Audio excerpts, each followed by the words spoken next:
Yehoah. Omona wonderful in the journey better. Omona I want to fall in a benya famudi abandoned in Yehoah. Oh, Omona I want to fall in a benya famudi abandoned in Yehoah. Abandoned in Yehoah. Omona wonderful in the journey better. Omona I wonderful in a benya famudi abandoned in Yehoah. Oh, Omona I wonderful in a benya famudi abandoned in Yehoah.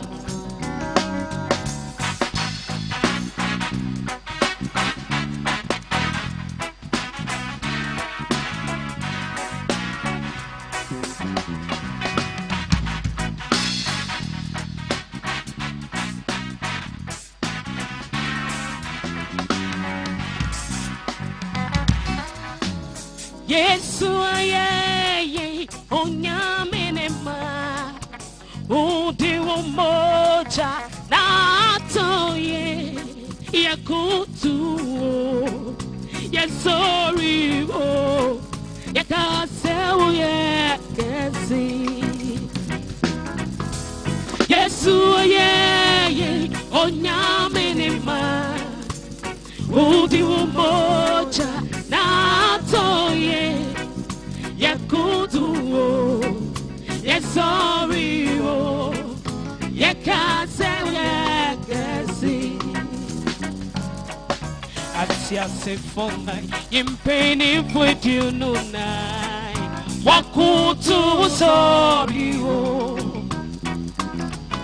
Atia se fonga impeni fwetu nunai wakutu sorry o Yesu aye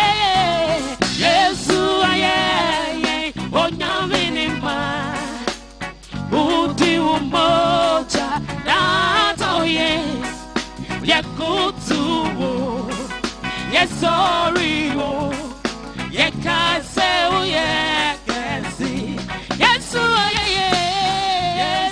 aye onyamini ma udi umoja na toye yakutu yesori o yekase o yekesi Yenti mimo amo Yesue Yemo amo Messiah Inkuni mtihi Oni erati Yemo amo Yesue Yemo amo Messiah Inkuni mtihi Oni erati Oh went to minno Wait your sabansu Inkuni mtihi Oni erati Oh went to minno Wait your sabansu Inkuni mtihi Oni erati Mima wamo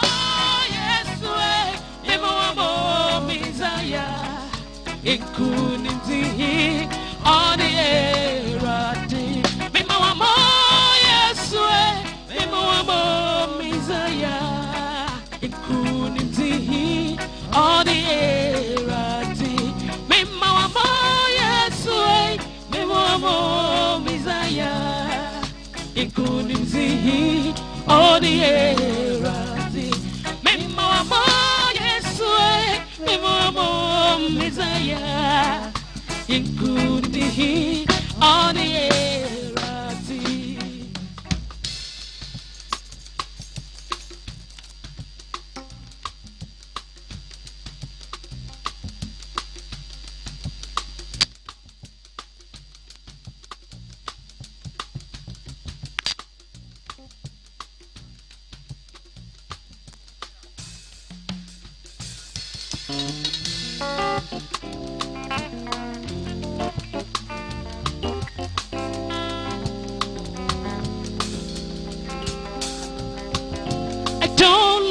like what I have been through. You turn my pit into a well. So the essence of my praise is centered on your grace. I don't.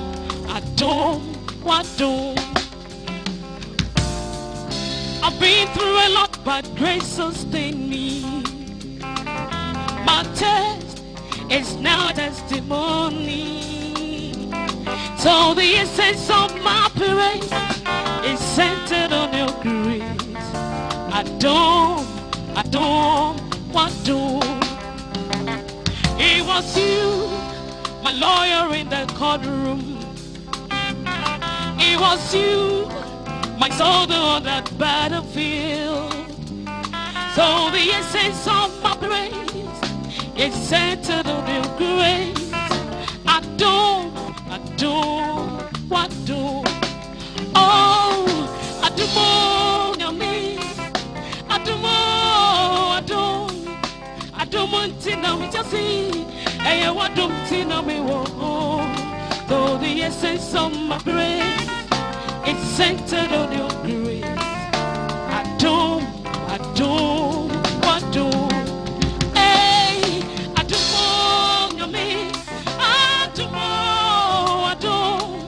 I don't want to know just see. Hey, I want to know me walk.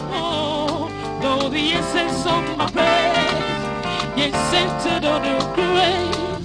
I don't.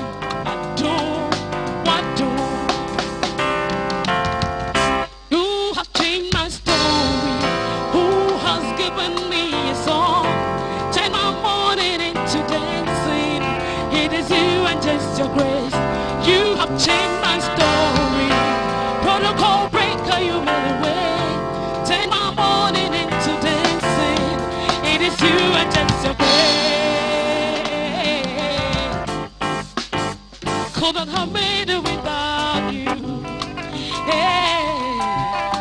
Couldn't have sailed through without you. Papa, your loving kindness, grace and mercies sailed me through. So the essence of my praise, so centered on your grace. I don't. Could not have made it without you. Hey, couldn't have sailed through without you. Papa, your loving kindness, grace and mercy sailed me through. So the essence of my praise is centered on your grace. I don't. Oh, I do more than me. I don't want to know me just see. Hey, I want to know me walk. Oh, the essence of my praise is centered on your grace. I don't. Hey, I do more than me. I don't want to know me just see. Hey, I want to know me walk. So the essence of my praise is centered on your grace. I don't want to. Hey, I do more than me. I don't want to know just see. Hey, I want to know me walk. Yes. So the essence of my praise is centered on your grace. I don't. Oh, come on.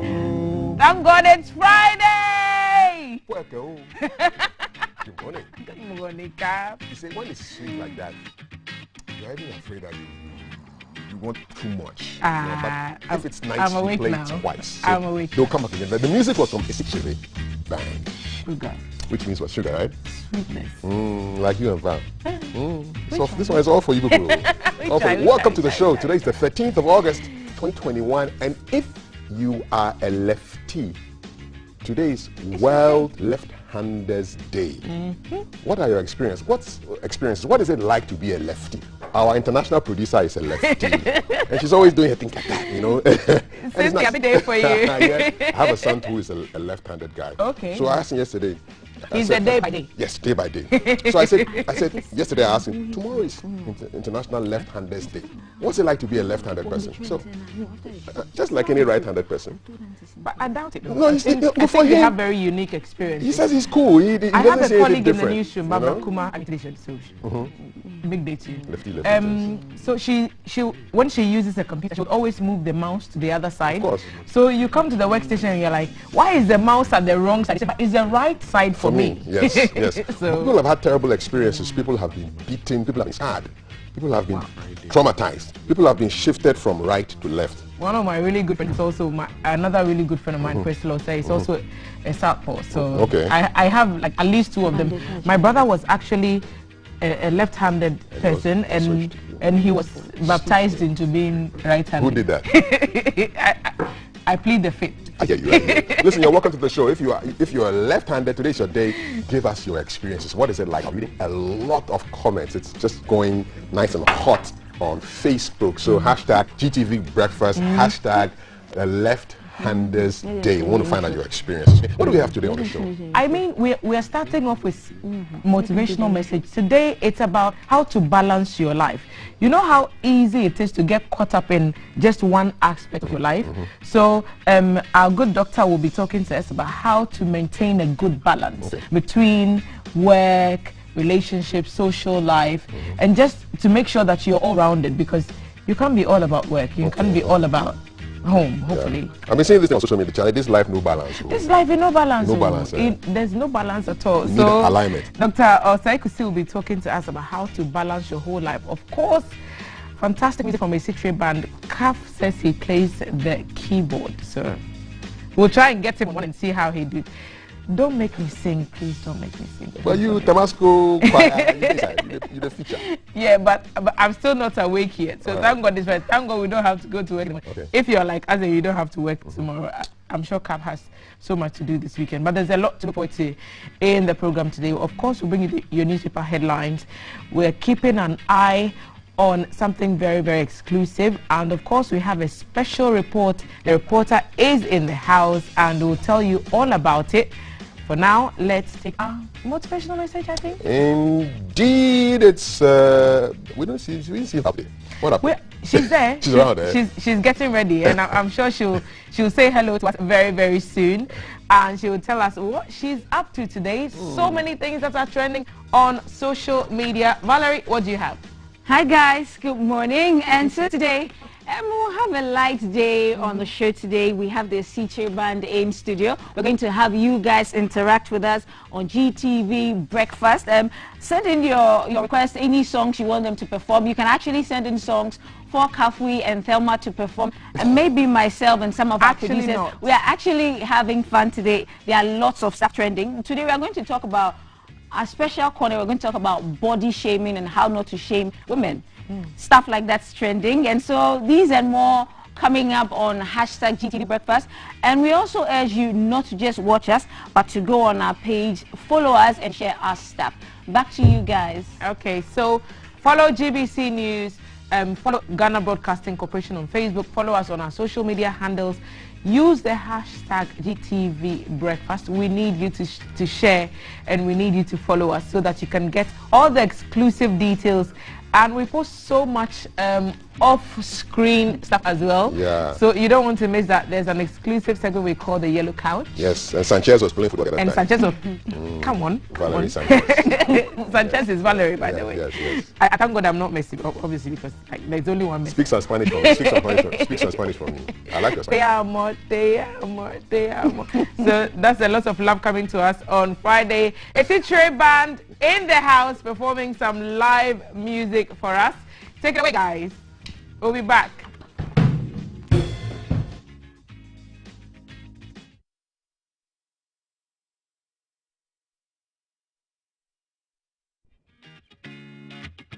Good morning to you. It's so exciting to come your way again today and to bring you some wisdom nuggets for your day. Guess what? A nugget a day keeps the problems away. A nugget a day, that's what keeps the problems away. And these are simple nuggets of wisdom, many of which you know already. I'm only here to remind you to spice up your day so that you have a fabulous day and you have a phenomenal life. And guess what? Today I have something exciting to share with you. And I'm here to talk about balancing your life, or have a balanced life. You know what? Life is like walking on a tightrope. When you lean too much to the left, you're going to fall. And when you lean too much to the right, you're going to fall. Life is also like riding a bicycle. If you don't keep your balance, guess what? You're going to trip and fall, have an accident, and even die. It's like riding a motorbike as well. The key thing about life, the key thing about succeeding in life, the key thing about having longevity is keeping a balance in your life. And there are so many areas of your life that you need to be so balanced about. Let me share one with you. You need to learn, I need to learn, we all need to learn how to balance our family and our work. It's so important that you don't focus so much on your work so hard and spend all your time at work that you never ever get time to see your family. You never ever get time to play with your family. You never ever get time to spend time with your family. You need to keep a balance. If you spend all your time working and never have a time for your family, guess what? Your family is going to be in disarray. And at the same time, you should use your family as an excuse for not working. It doesn't matter the sort of family you have and how many they are. You need to balance that. You need to find some time to be working on the side so you can keep that right of balance. That way, you're going to win in every area of your life. Another area you need to look at balancing is not just family, but even friends. I meet people, and you meet people as well, who all their friends are just from their ethnic group, or from one ethnic group, or from one particular part of the country. Hey, you are missing out a lot. There is diversity in the world. There is diversity in this country. Make sure that not 80% of your friends are from one ethnic group or your own group. Get friends from different parts of the country. Connect with different people. You're going to learn so much from different people. Learn to relate with people, even of different faiths. People who don't belong to your faith. Learn to connect with them. Learn to be friends with them. Learn to learn from other people. Guess what? When you're able to connect with different people well and live well with people, there is incredible balance and there is incredible harmony in your life.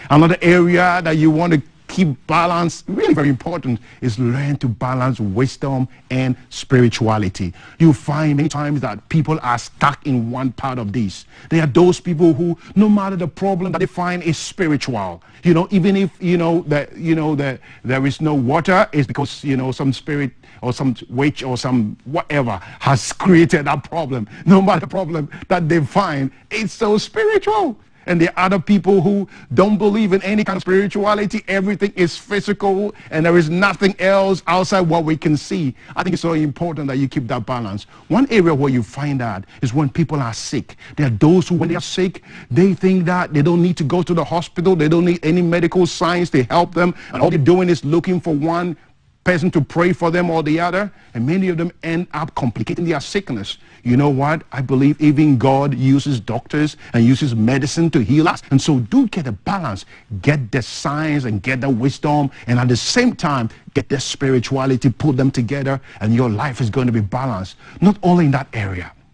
Let me challenge you in another area. Even in your personal life, get a balanced view of yourself. I met many people, and sometimes you encounter people who are so stuck and so focused on the negative part of their lives. They are so stuck and so focused on what they don't have, on their weaknesses, on the opportunities they have missed out in life.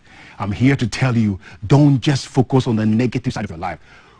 Whoever you are, there are some good things in your life. If you have breath, it's a good thing. If you have hair on your head, it's a good thing. If you don't have hair on your head, it's a good thing. Whatever that you have, if you look well into your life, you're going to see some incredibly good things. I'm challenging you today, have a balance. Look out for the great things in your life. And for the areas where you don't have and you're struggling, find ways of addressing it. But don't overlook, one aspect of your life, just focusing on the other. That way, you will be able to have an incredible balance. Let me add one more. I get to travel a bit. I'm, very humble to get to travel a little bit. And guess what? Especially when you meet Ghanaians in the diaspora. Hey, forgive me, Ghanaians in the diaspora. A lot of them, they bash the country so much. I meet them in different countries, and all they're saying, Ghana is on fire. Everyone is hungry. There are armed robberies and all of that. Hey, I don't deny that, and I am apolitical. I don't really belong to any political party, so I'm here to speak my views. I think that we need to have a balanced view of our country. I don't only get to see advanced countries, I do get to see other countries too. And I tell you what, there are many people across Africa, many people across the world who would love to have a country like Ghana. You know what? We have amazing things in our country, so let's keep a balanced view of Ghana. Let's look at our problems, let's look at our challenges and find ways of addressing them. But at the same time, let's believe and look at the incredible resources and incredible giftings and incredible progress that we have made as a country and as a people. And hey, even in the food you eat, come and get some balance. Don't just eat the same thing every single day. I'm not saying spend all your money on the food, but at least do look at having a balanced diet. And guess what? You're going to have longevity. You're going to live long. You're going to be healthy. You're going to be happy. And you're going to go very, very far in life. Why? Because you're so balanced. I love you. I wish you a fantastic day. And I want you to keep your life balanced. And guess what? You're going to achieve all your dreams in life. Have yourself the best of days.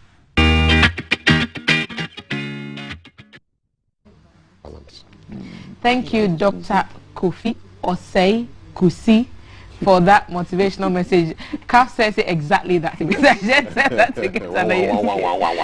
You heard what he said about balance, yes, and the fact that there's so much out there that we have not even explored.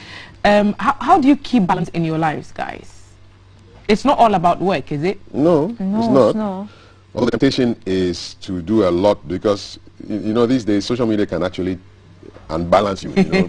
And if you are in news and current affairs and what we do, you always want to be on top of what is happening. So you find yourself gravitating towards your phone to find out, hey, what's trending, what's hot, what should I be keeping tabs on, what's not, what's hot, what's not. Yeah. So, but at some point in time, you need to just stop things. My favorite person for this is Brian Tracy. I read a lot of his books, and he says you should have a specific time to go on social media for 1 hour. Say 11 in the morning to noon, boom. Is that, and then maybe 4. Is that realistic? No, 4 to 5, then boom. So you can do work that you have to do before you get to, because if you're going to be on the phone, you can be on the phone for 4 hours, 5 hours straight. But you know? For the kind of work we do, exactly, you're supposed to be round the clock. Actually. Yeah, well. Round the clock. I doubt any of us have had much sleep in the past 48 hours. Because there's been so much to do, and if he stops sending us messages at 11 p.m. He keeps like sending messages at all hours of the day, and you have to be on top of it. How do you balance your life when your work schedule, your workload is so heavy?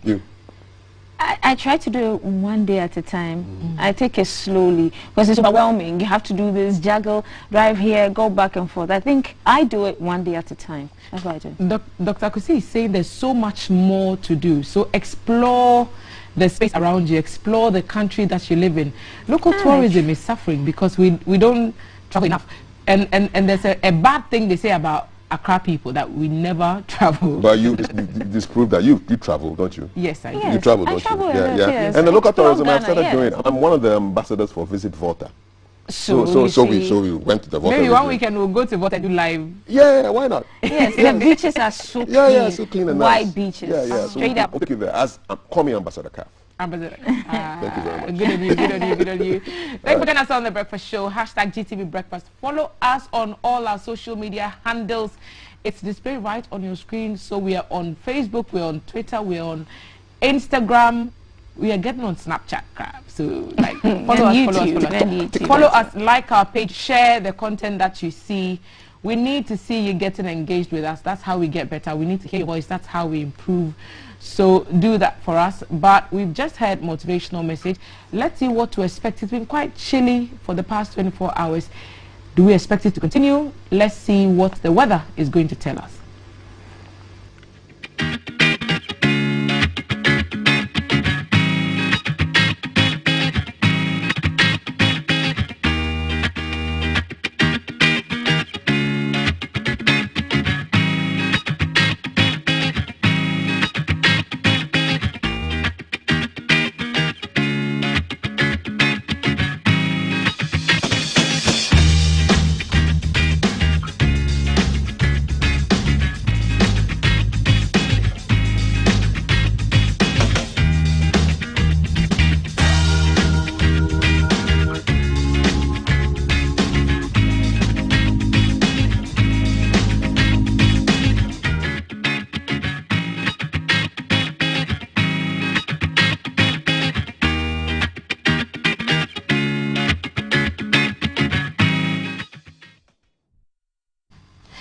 Thank you. So it doesn't look like it will get much hotter, but maybe slightly hot.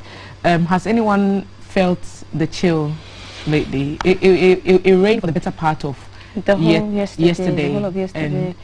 Did they make you sleep better? Yes. I didn't have enough sleep, so I didn't enjoy it. When I sleep, I sleep. No, I didn't enjoy it. You know what they say about people who don't sleep? There's no rest for the weekend. I try to sleep early so I can get up early. No. You know when? So if you don't sleep, there's no. It means you're wicked. There's no rest. Okay, you know when at dawn, like from 4 a.m. when it's raining, that's when you want to proper snuggle in and sleep, and that's when we have to be here. So I haven't enjoyed the weather. Yeah, the alarm is again. So at least tomorrow no alarm. Tomorrow yes. no alarm. So welcome to the show. Good to have you here. We're proud to be associated with Betboro, Awake Purified Drinking Water, Shield Acrylic Paint, and Adonko Next Level Energy Drink, and Harry Stitch Clothing, who are making me look like I'm 40 instead of my age. Good to have you here. The social media trends are on right now. Let's start with COVID, because there's a rollout of Johnson & Johnson vaccines taking place today in Greater Accra region and Ashanti region. So 7 districts in the Greater Accra region will have a feel of the Johnson & Johnson vaccine. And it's the one that is just one jab. Yes. Look at our dashboard today. That's how many active cases we have. 6,969 active cases. And like a little over 102,000 confirmed cases since the first case was reported March 12 of last year. Look at the number of cases we got over the past 24 hours. 409 new cases. And of course 874 deaths. One death is way too many already. We have 874. And out of this, from January this year, 2021 to August, it's 545 just from the beginning of the year to this year. That's so how many people have died in the past 8 months. Yes. That is serious. It tells us that this Delta variant, it's not joking, and it's claiming a lot more lives. It makes you like much more sick and much more likely to develop complications, and if you already have complications, much more likely to lose your life, unfortunately. So it tells us that we need to keep an eye out for some of these things, and we do get messages from those of you who are very concerned about why are you not wearing masks, because the distance is quite great. Of course, all of us are vaccinated, so we do try to keep the distance, but out there, that's where we need to do a lot more work. With our put the protocols, mask on, we are being quite complacent with it. It's practically, when you're in town, I don't know if you're driving in town, if you observe, it's like there's no COVID.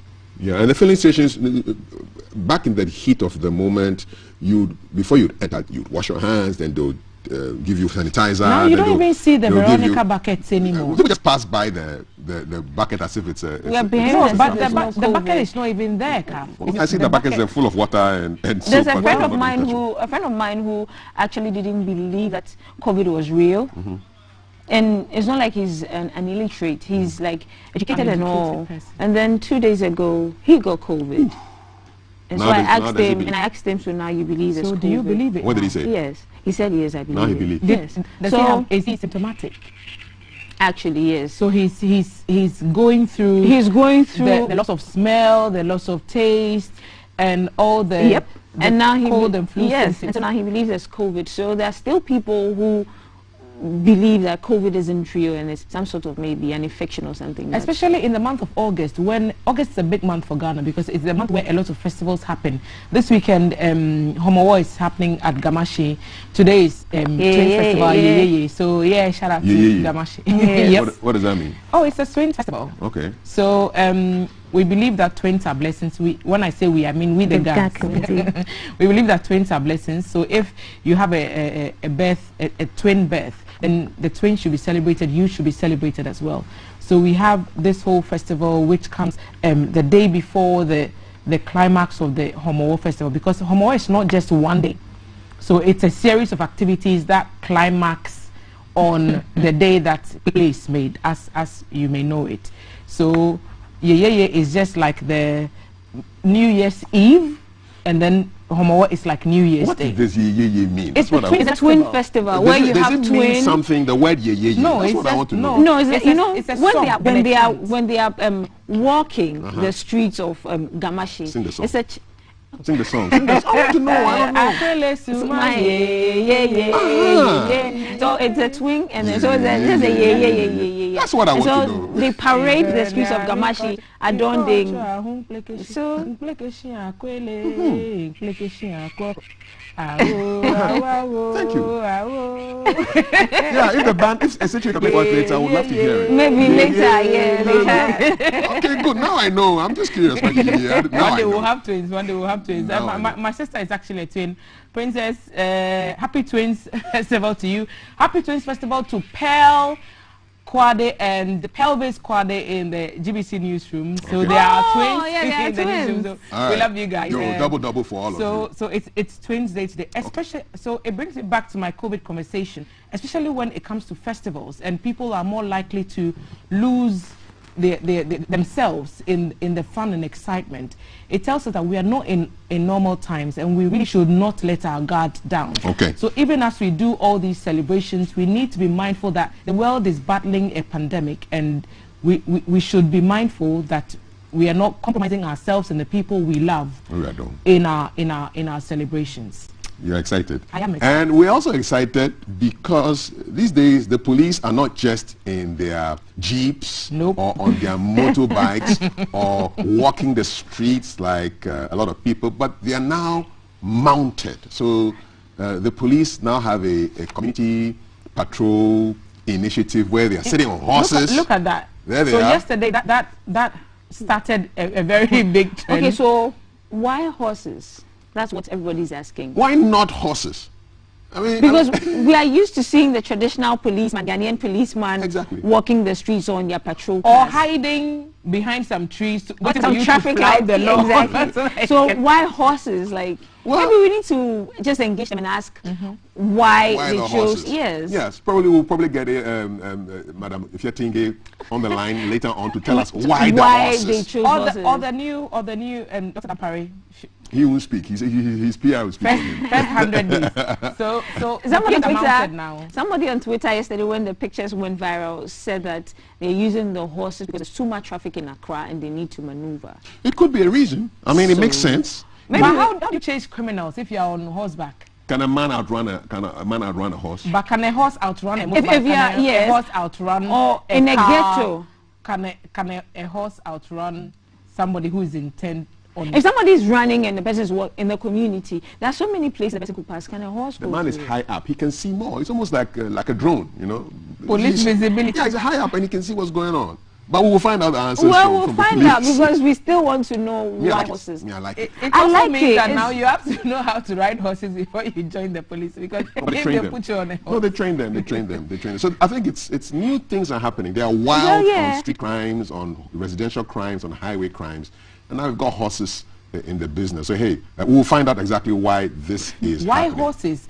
You would think that they would probably invest in more, for example, Surveillance, cameras, more maybe. cameras, Yeah, environmentally more friendly. motorbikes, more training their personnel. Well, maybe to be that's in more the up to pipeline speed. because we've seen horses.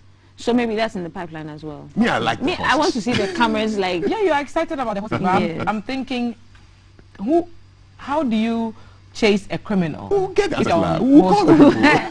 people. Don't worry. Imagine a point where in our security system we have a point where if there's a robbery or a crime, we go onto the cameras from our streets and then actually apprehend someone. I'm waiting for a time like that. Yes, That would be, it will that happen. would be awesome. Yeah. And Valerie, you're talking about body shaming and woman shaming and all Everything the shaming shames. that come at women. Yes. There's been a lot of, there's a topic trending on Twitter that we are not going to treat. But I think that what happens in people's private lives should stay in their private lives. Okay. What stays private should remain private. Yes. Okay. So there was a popular saying when I was in secondary school, Damascus.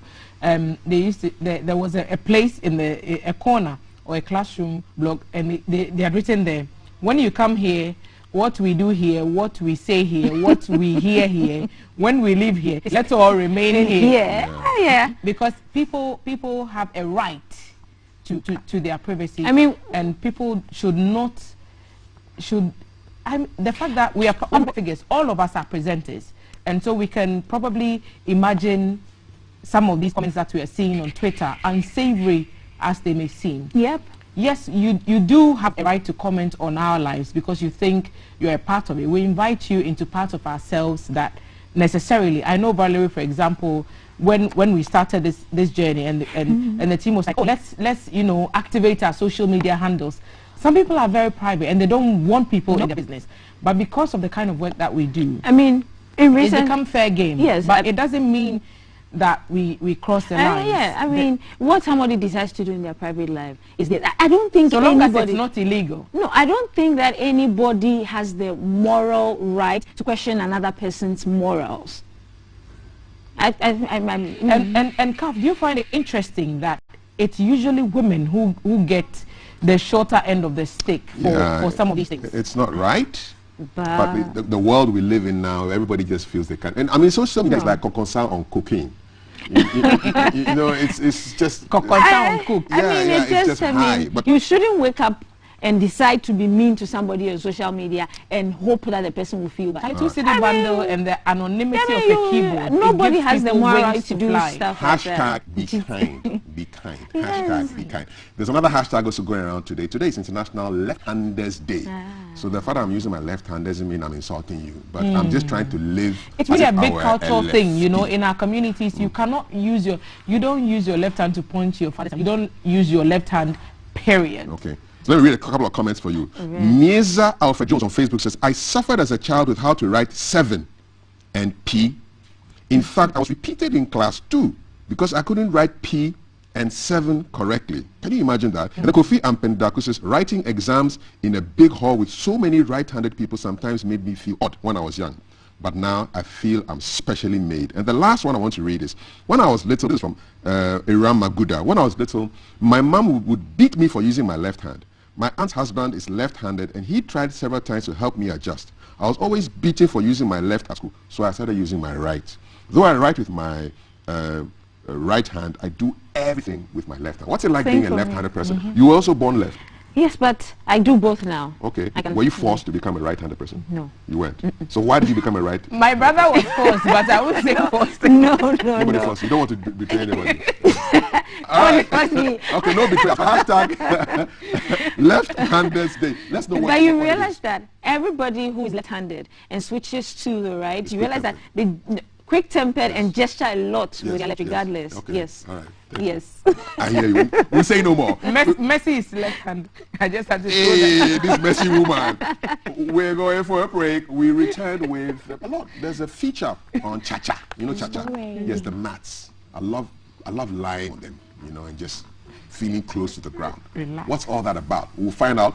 We'll keep an eye on what's happening in Tema concerning the rollout of the Johnson & Johnson vaccines. Thelma sits down with her all-female squad for the headlines. There's more comments I want to read on how it is to be a left-handed person, and our sponsors, of course, are Betboro, Awake Purified Drinking Water, Shield Acrylic Paint, and Adonco Next Level Energy Drink. Harry Stitch Clothing. It's making me feel swagalicious. We'll be right back. Don't go anywhere. This is hashtag GTV Breakfast. From GBC Studio One, this is the Breakfast Show.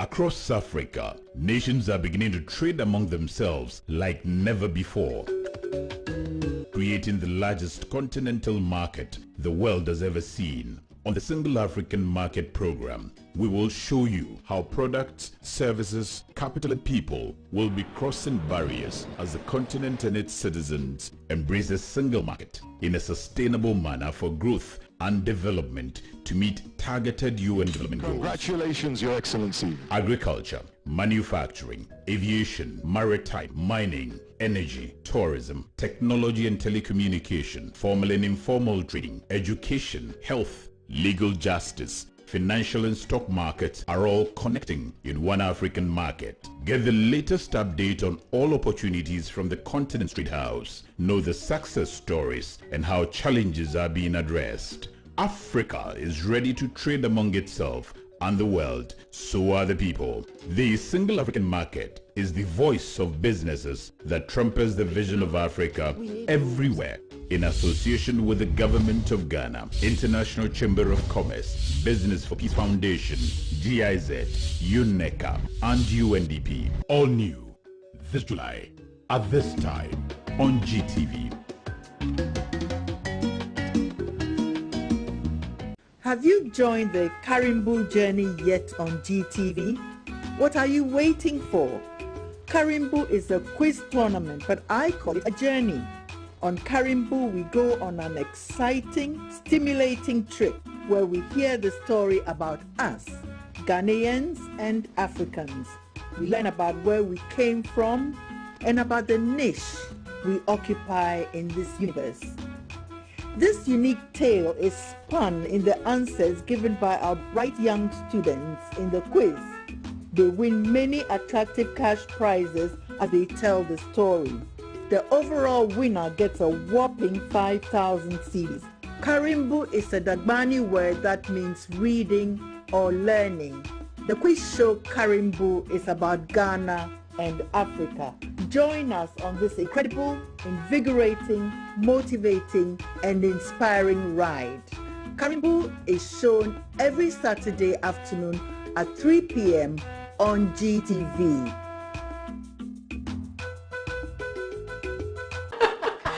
She's really funny. I know. Oh my God, I'm really enjoying this. Hello. Who's here? Wow. Kojo, your TV is very clear. Not like the one we have at home, where displays are of low quality and channels keep going off. This is the same TV we use, the same thing we use at home. Oh, Kojo, you don't have to worry, okay? Our TV was equally terrible. Not until we discovered RCS. Honey, tell them. RCS. Reliable connect satellites. We didn't even have to buy a new decoder. We got our installer, gave him the parameters and connected. You can now enjoy over 100 exciting channels in SD and HD quality across Africa and Europe. For TV station owners, RCS offers you the best package for your channels with wider viewership at a cheaper cost. But the channels can be viewed in over 42 countries in Africa, Asia, and other parts of Europe. Projecting your pictures with dedicated 2.0 bandwidth for SD channels and 4.0 bandwidth for HD channels. Baby, I'm not going back to that. You better call them now. RCS, the future of satellite TV in Africa.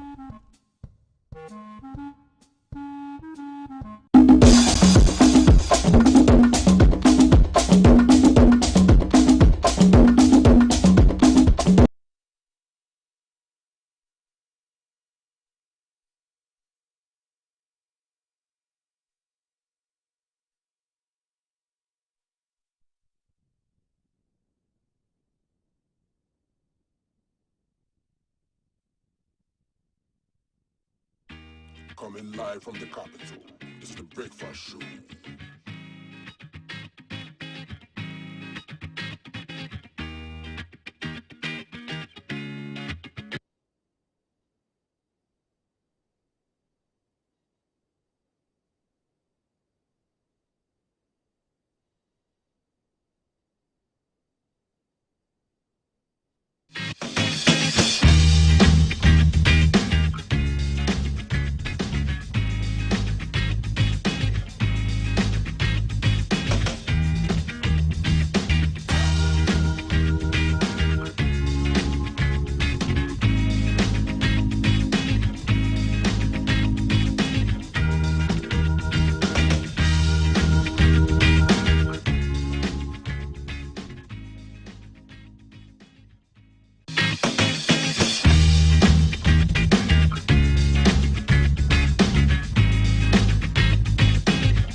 August 2021. Good to have you here. Follow us on Facebook, on Instagram, on Twitter. Just go into the search functions on those platforms and type in Ghana Broadcasting Corporation. Our pages will pop up. Kindly follow us. We'll follow you right back. Today is International Left-Handers Day, and a couple of comments here on Twitter. What is it like being left-handed? And Selican says, in Ghana, being a lefty sometimes is not fun at all. You get the usual, number one, you don't respect. Number two, oh, you're a lefty. These comments come from time to time. So whenever I'm at an event, I look around to see if there's anybody who is a lefty around. And then I go and associate myself with them. Interesting. Okay, so Sunshine and Love says, I'm guessing it's legendary. They are such awesome individuals. Like my little one, he does everything with his left. It's so cute watching them. Okay. And the final comment, I won't mention what he put as his name, because something is good for boys and girls. We used to see that in school, but I won't mention it. Like, you are the only fish swimming against the current. Technical things have to be explained differently to us lefties, especially when it has to do with posture. What's it like to be a lefty, left-handed? Today is your day. Let us know. Hashtag GTV Breakfast. Hashtag Left-Handers Day. Still to come, headlines. More music from Esichire. Yes, sweet music. Vivinto. But before that, let's go and see what's happening with our man on the ground who is doing rush hour for us this morning. Jay Gabra is in the thick of traffic. Jay, good morning. Welcome to the show.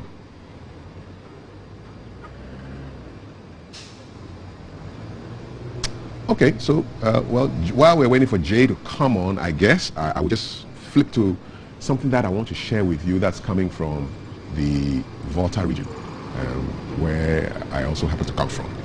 But, you know, we say me do the story, all right?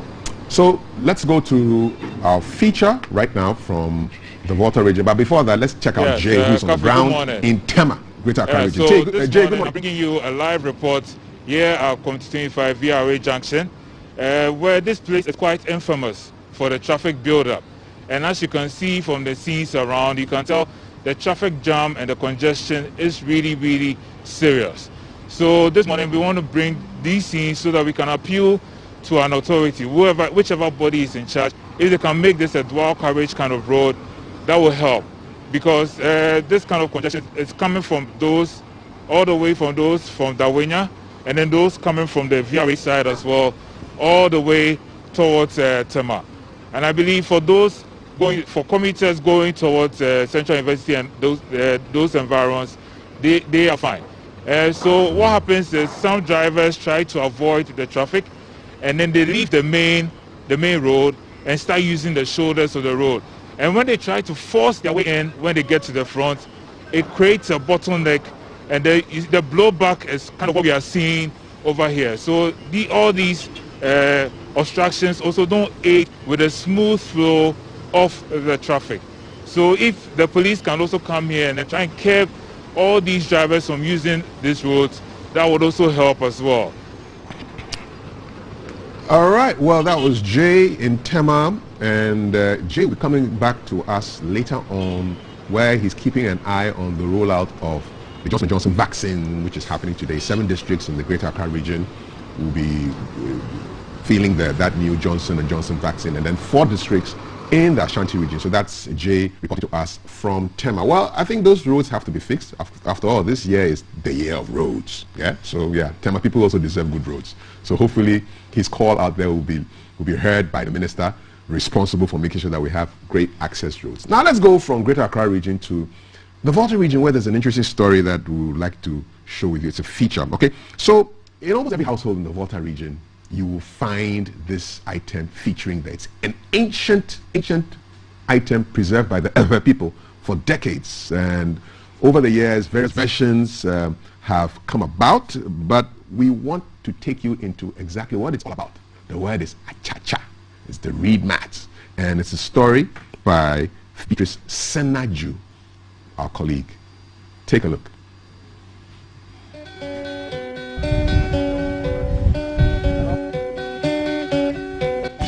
Achacha mats or ewe mats are said to be the specialty of the Ewes. It is made of fiber straw grown in a swampy area. In the past, it was widely used in many households. Though it is rare to find achacha in the city, the people of the Volta region still cherish their mats. On a visit to Lave, a town in the Volta region, achacha was visible in almost every house. The local people were also weaving it on a large scale for sale.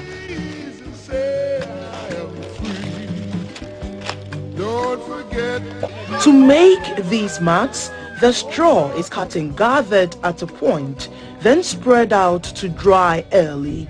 Next, it is tied together with a rope. The weavers then carry the straw and trek to their homes, which is about an hour's walk from the farm.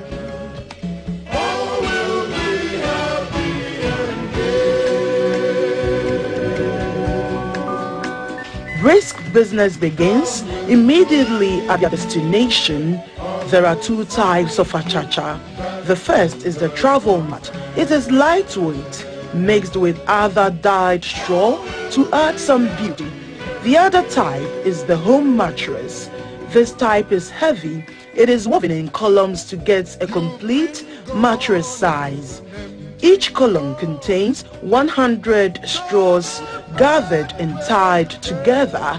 For 25 years, 55-year-old Mr. Agbekumefa Ado has gathered experience in the achacha business.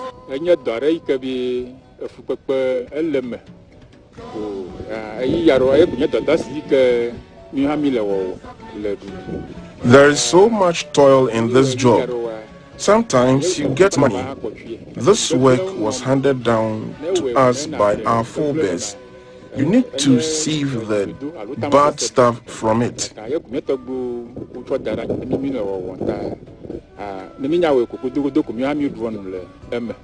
Every step in the weaving of achacha is laborious. In a day, only 3 mats get done. According to the weavers, after putting in time and energy, they are not able to break even. The bigger mat is pegged at 20 Ghana cedis and the smaller one is sold for between 8 to 10 cedis. 36-year-old Rose Atakuma has also been in this business for the past 15 years. This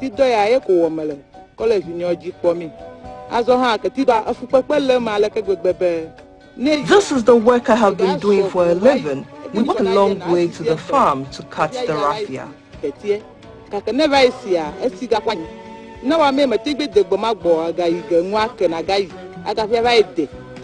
Knife, raffia, thread, straw or stem fibers are the materials needed to make the mat. Though many believe modern mattresses have edged out the achacha in recent times, the people of Lave think otherwise. Achacha can last for over 20 years if handled properly. 20 years.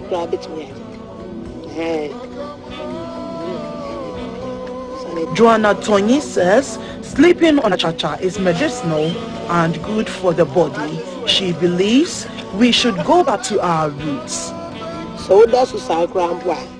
You do not feel any pain sleeping on achacha.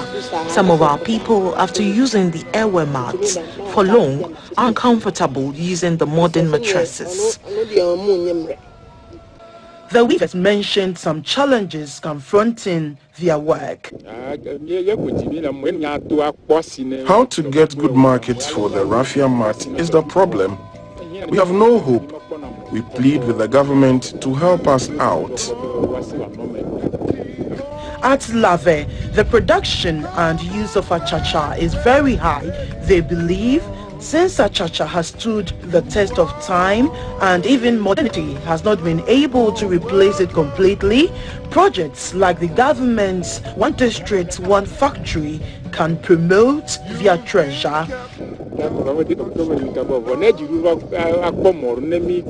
If the government will include us in the One District, One Factory initiative, we will be very grateful.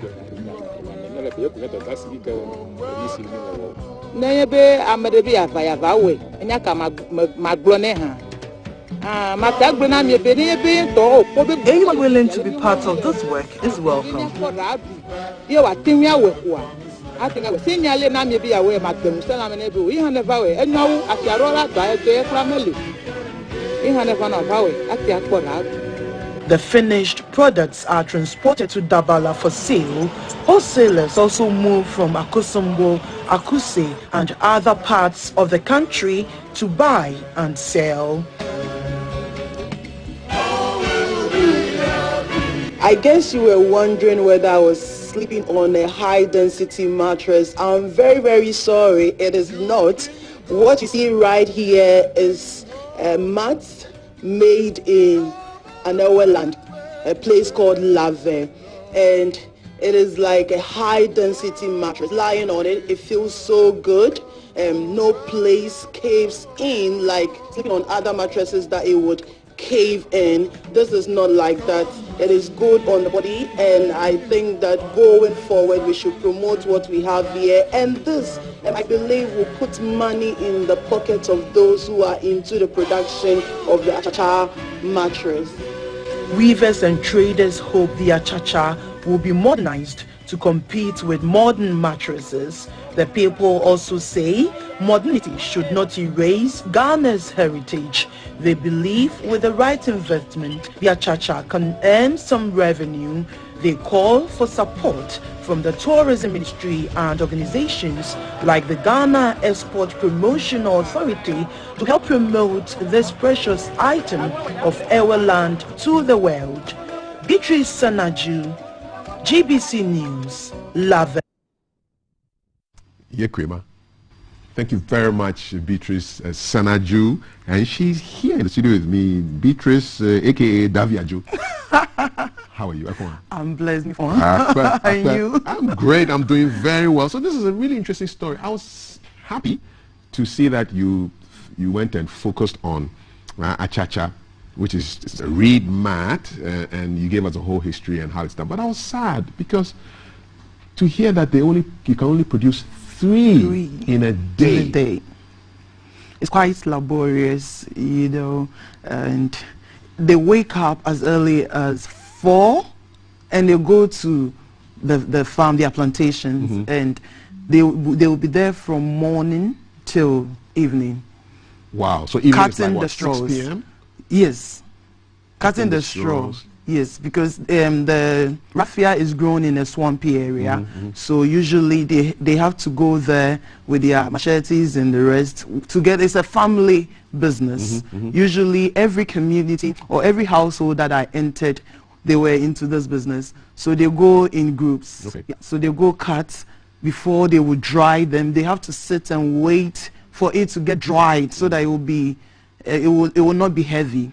So they would tie everything together and carry it on their head, walk for hours to their houses because no vehicle goes there. What surprised you about this story that you went to find in the water? It wasn't even the story I was going to do. What were you going to do? I was going to a community known as Bomigo on that same stretch, and as we were going, I saw large plantations, and I'm like, what is this all about? I thought it was just a rice farm, but unfortunately it wasn't. So we actually drove past them, and I told them we should come back. I want to find out from them. I'm curious. I want to know what they're doing. So when I got there, I spoke to the man. I interacted with the first man, and he was telling me it's Achacha, the mat that they've been sleeping on, and they cherish it so much. So I told him, okay, I'm interested, but I'm going to work on another story. So we can do this one, what they were doing at that particular point in time, the cutting of the straw and drying. So we spent some time, I think we spent like 2 hours on the farm before we went to do the original story. So it took me like 3 days to finish with the filming. And when I was done, writing the script was another thing. I didn't know how to put it. I wanted the beauty of the story to come out. So I left it. I did all the other stories, and as God blessed me with wisdom, I was able to bring the beauty out of it, and I really enjoyed doing it. What made you happy about this story? I mean, why did you enjoy it?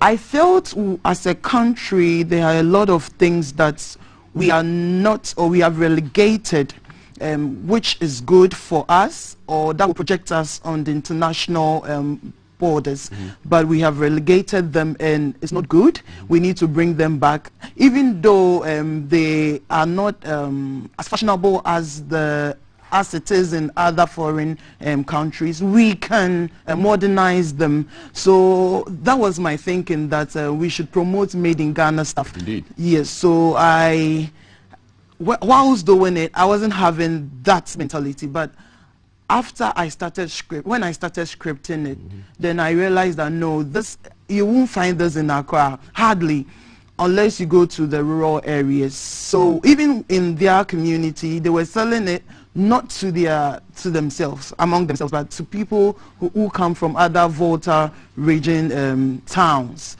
They come and buy, but not people from Accra.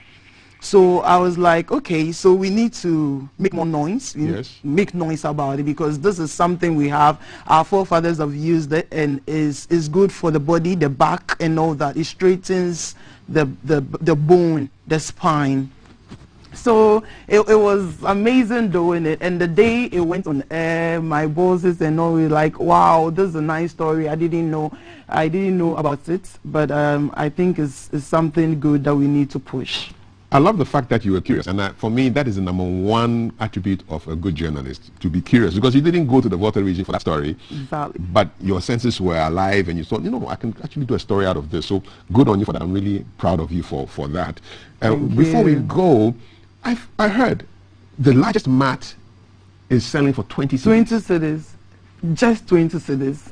It's amazing, and the fact that they spent the whole day to make 3. Yes. What do you think about how this can be improved?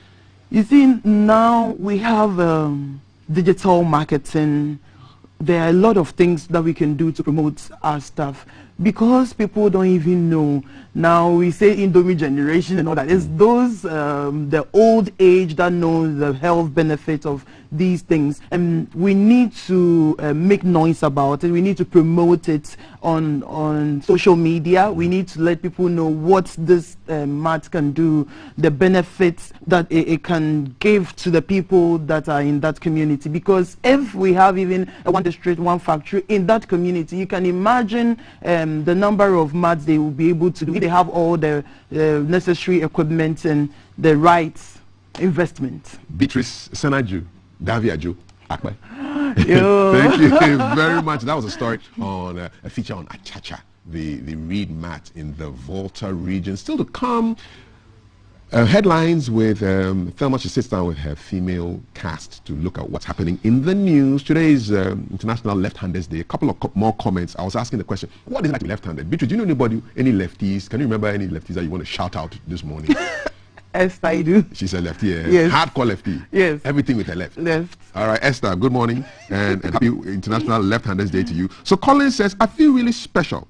And unlike many left-handed people, apart from writing, I do other things with both hands and both legs. But for sports, right is dominant. It's a special feeling. In fact, the majority of left-handed people are intelligent. I was finding out that, well, Barack Obama is left-handed, Steve Jobs was left-handed, Bill Gates is left-handed, Rafael Nadal, the sports people, is left-handed. Martina Navratilova, if you are of the old generation like me, you know that she was a great tennis person. Who are the famous Ghanaian lefties? I want to know the lefty celebrities in Ghana. I'd like to know. I don't know whether anybody in Esichire is left-handed, but I know that they play great music and they will be entertaining us just before we go for headlines. You're welcome. This is GTV Breakfast. Follow us on Facebook, on Twitter, on Instagram. Just search for Ghana Broadcasting Corporation and make sure it happens. Esichire, Dedo.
Wanya bravo ima.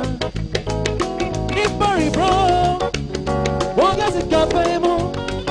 Nipari bro. Wanya didimo. Apara nipari bro. Wanya dade didimo. Miyango besa no kana samde. Onipa bebro. Nipari bro.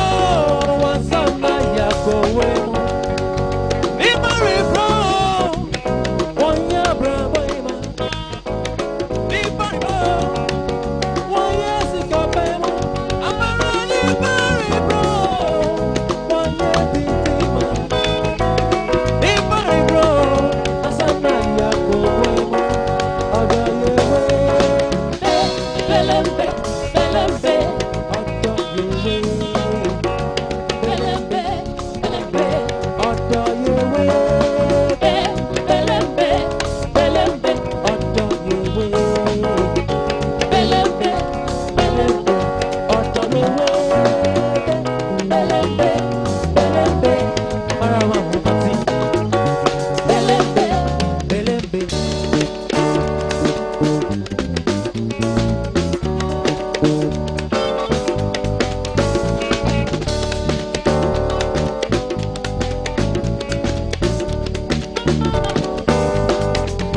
I work hard every day to make my feet wake up early morning to please my people with African beer.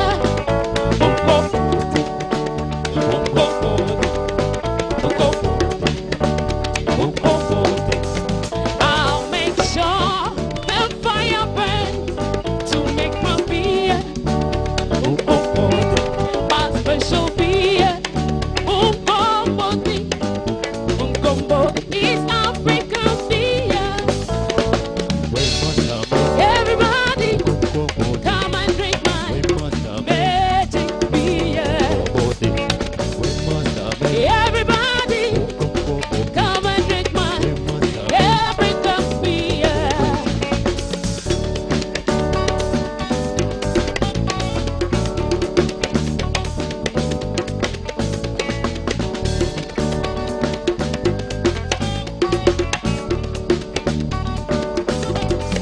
I'll work hard to make them happy every weekend.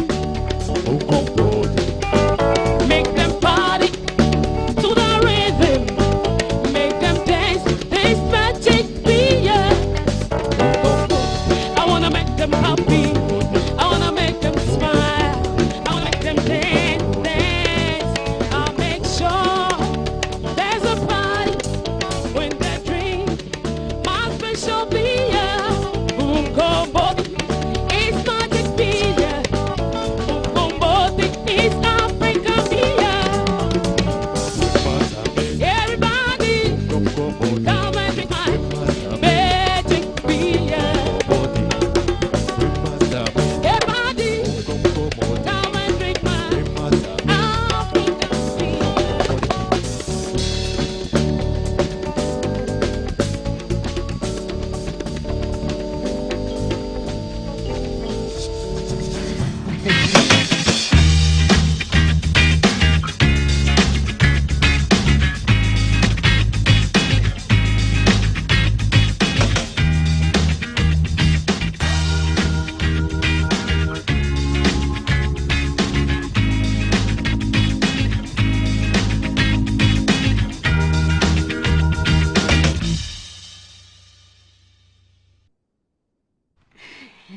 Yes, you're definitely on the right channel. It's hashtag GTV Breakfast. Thank you for joining us. A Citre band just entertaining us with some lovely music there. And if you've just joined us, you've missed quite a bit. There's still so much more to come. This is a headlines segment.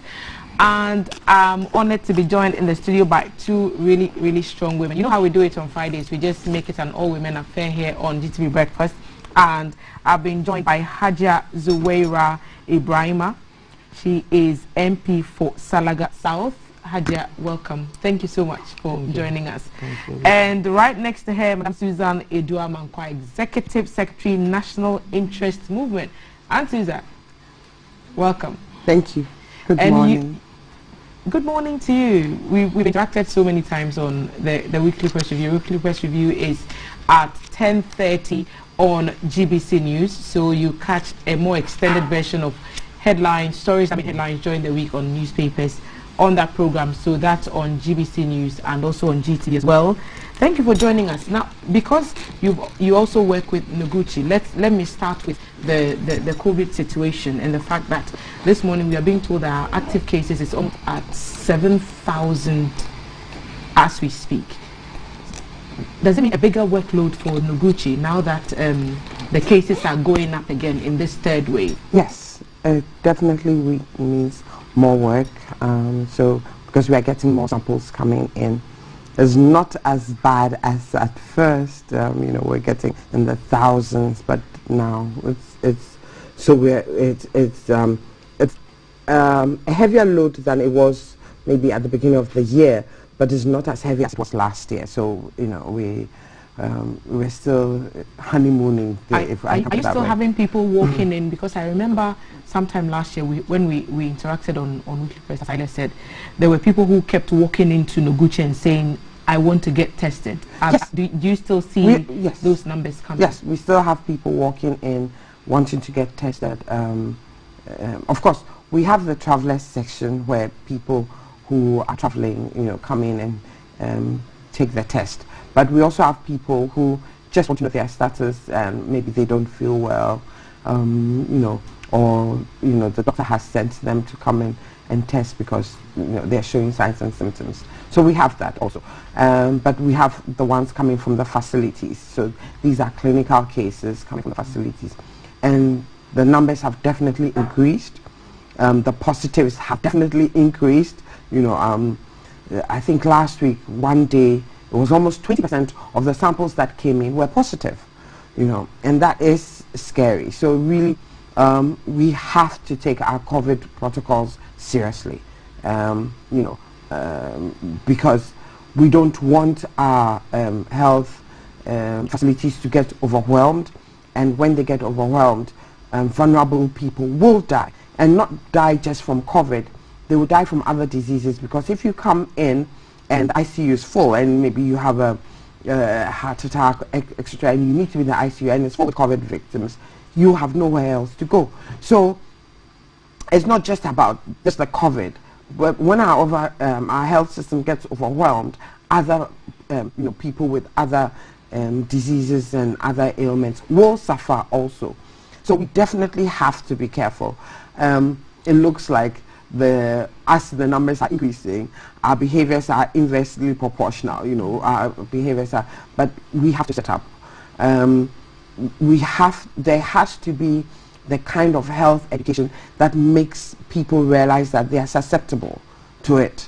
I think there are a lot of people who believe, oh well, it's come to live with us, and we'll manage it. But managing is not good enough if people are dying. One life lost is way too much. It's one too many. Yes. So Hajia, I don't know how people in Salaga South are taking this COVID fight, but in Accra we see a lot of laxity in our adherence to the protocols. Do you find that it's same where you're from, and how do we continue, because we've started, how do we continue to drum it home that people need to comply with the protocols?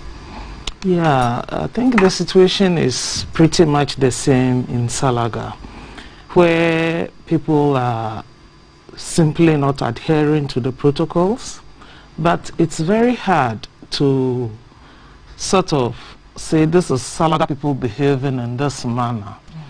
We expect that when it comes to epidemics and pandemics, there is a central authority that takes responsibility for the health of the people, and that central authority is government.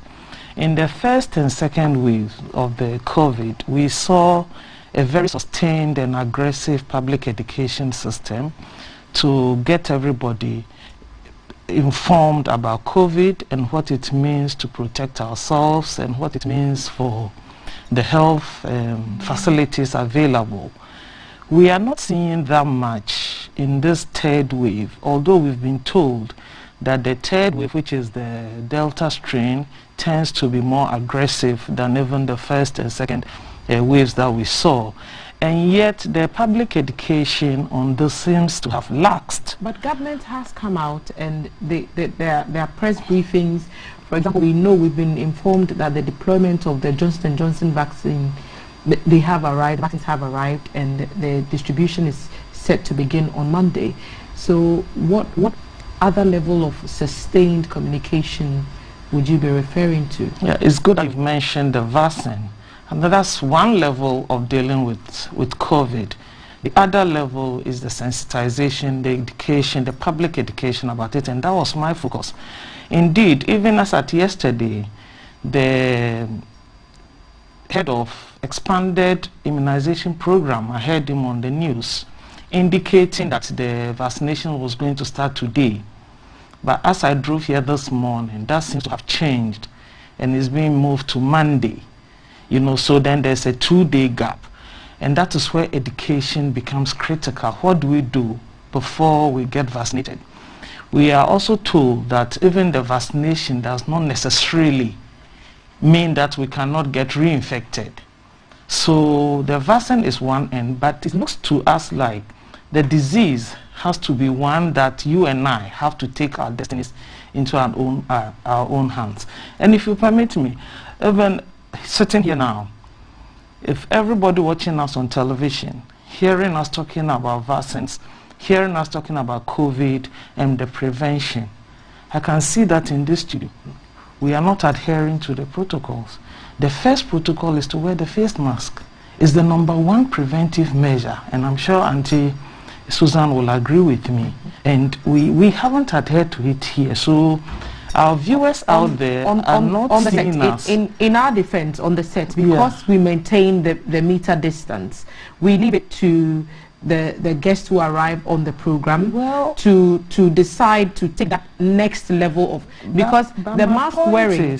My point is, I'm not interrupting you, but because you've made a categorical statement about the adherence on the right. So because of the distance, we've marked the seats a certain way. So we leave it to the guests to say that the next level of adherence, apart from social distancing, because the rule is, if you cannot socially distance, then wear the mask, or wear the mask in addition to social distancing. So we leave it to, because we've maintained the distance, and mask wearing is another level of protection. We wear the mask, we social distance, we wash our hands under running water with soap, and we use sanitizers.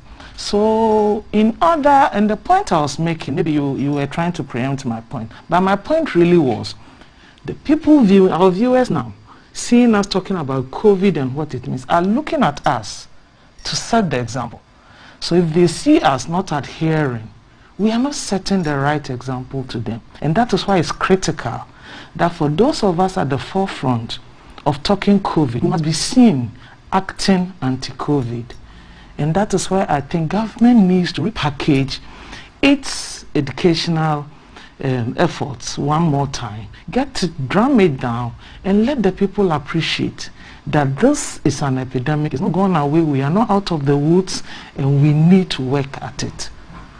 I'm happy that we are talking about COVID, because just in another segment of this program just this morning, we're talking about how August is such a busy month for festivals across the country, and the fact that we are seeing rising numbers mean that we need to take the education drive a bit higher up.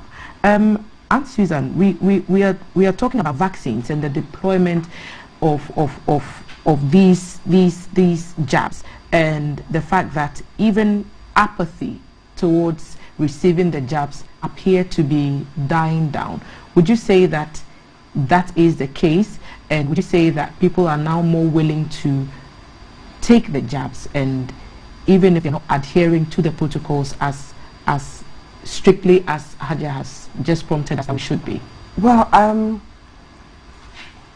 there's a lot of vaccine hesitancy, and with social media and the anti-vaxxers, they are busy. So we definitely, those who believe in vaccines must also match them boot for boot, because the anti-vaxxers, they don't rest. So I agree with that. The education must be continuous and intense and sustained, because the anti-vaxxers, they don't rest. And because of that, there's a lot of vaccine hesitancy, even from very well-educated persons. So you cannot say, well, it's an obvious thing. You need to take a vaccine. You need to do this. Wear your mask. You need to social distance. It's obvious because we are in a pandemic. People haven't felt it, and it is only people who actually feel susceptible to it that are saying, well, I'm not listening to the anti-vaxxers. I'll go ahead and get vaccinated because I don't want to get ill. So there must be the continuous education. There definitely must be the continuous education all across, board. The thing is, the education must also go with supplies. And because supplies have become such an issue, if somebody overcomes their hesitancy and they get to the point to go and vaccinate, and they go and there's no vaccine to give, they may be difficult to go a second time or a third time. As we speak, because no more AstraZeneca has come in as we speak, there's thousands of people who took first jabs sometime in March, who were due a second jab in April, who have not received the second jab, and now the ones that we are even receiving are Johnson & Johnson, which are just one jabs, and it's about a little over 100,000 doses that are coming in. How do we even address the shortfalls, and how do we reassure the people who were due a second jab of AstraZeneca months ago, who have still not received it? Well, I think that we will get some AstraZeneca in, and so they may be able to complete those who had the first jab and were unable to get the second jab, and then of course give out what we have. But we are looking to do almost 20% of our population. If we are 30%, that's at least 6 million to 7 million people need to be done. So there has to be the constant talking to the various agencies where we can get the vaccine. But I think these are lessons that we have to learn and make sure that in the future, because I'm very certain this will not be our last pandemic. Something else will come up. But you've heard that in other West African countries, Ebola is coming up again, and we as a community, as a people, maybe because I'm biased, but we need to fund the research that ensures that we are working towards these things, and people's foresight need to be encouraged.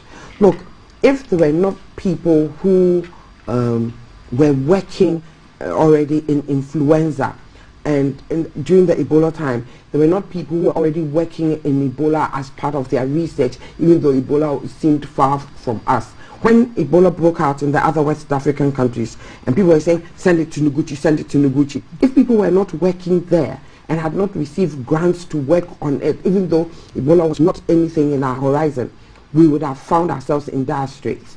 If people were not working in influenza, and when COVID came, they were immediately able to reorganize themselves to work on COVID, we would have found ourselves in dire straits. So there ought to be the deliberate, investment in either vaccinology and research generally. And then if we cannot do that, we ought to make the effort to encourage people to do the clinical trials. Look, in research, if you don't share in the burden, you can't share in the profit. When clinical trials started out, and we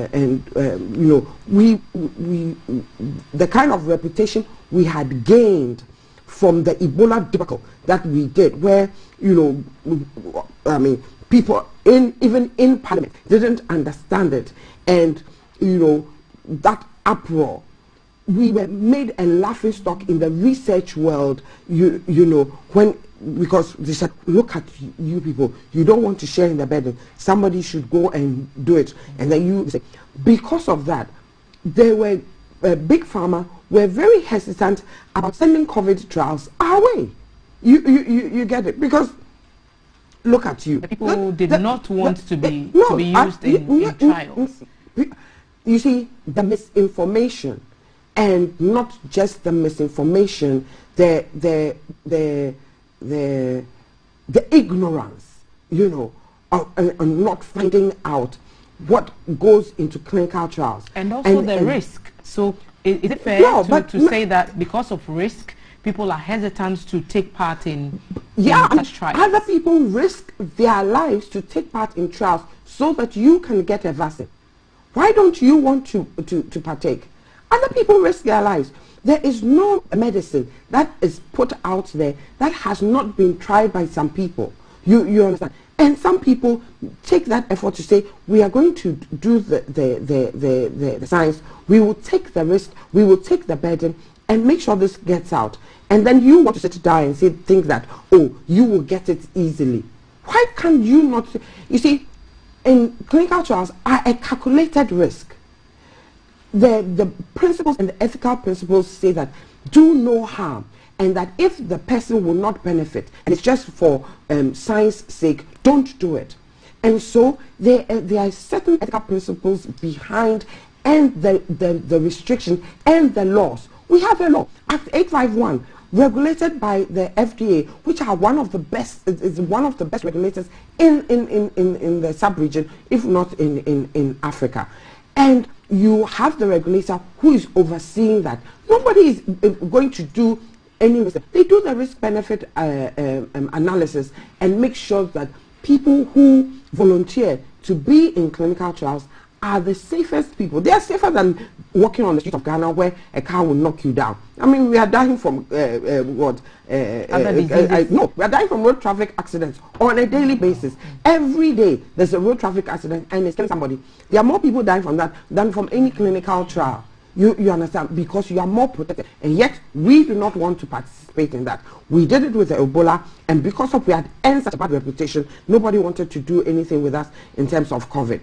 Maybe now we're trying to regain our face and save face, and so we may get some COVID trials. But if you do not participate in the burden, nobody is going to bring you the vaccine And I'm guessing that from what you're saying, it will largely affect our plans to manufacture vaccines, because even if we do get to that capacity, and when we get the all clear to go ahead and manufacture, we still have to go through trials. Yes. And if people are not willing to sign up for these trials, then how do we get the vaccines we produce locally passed? So we need to do the one.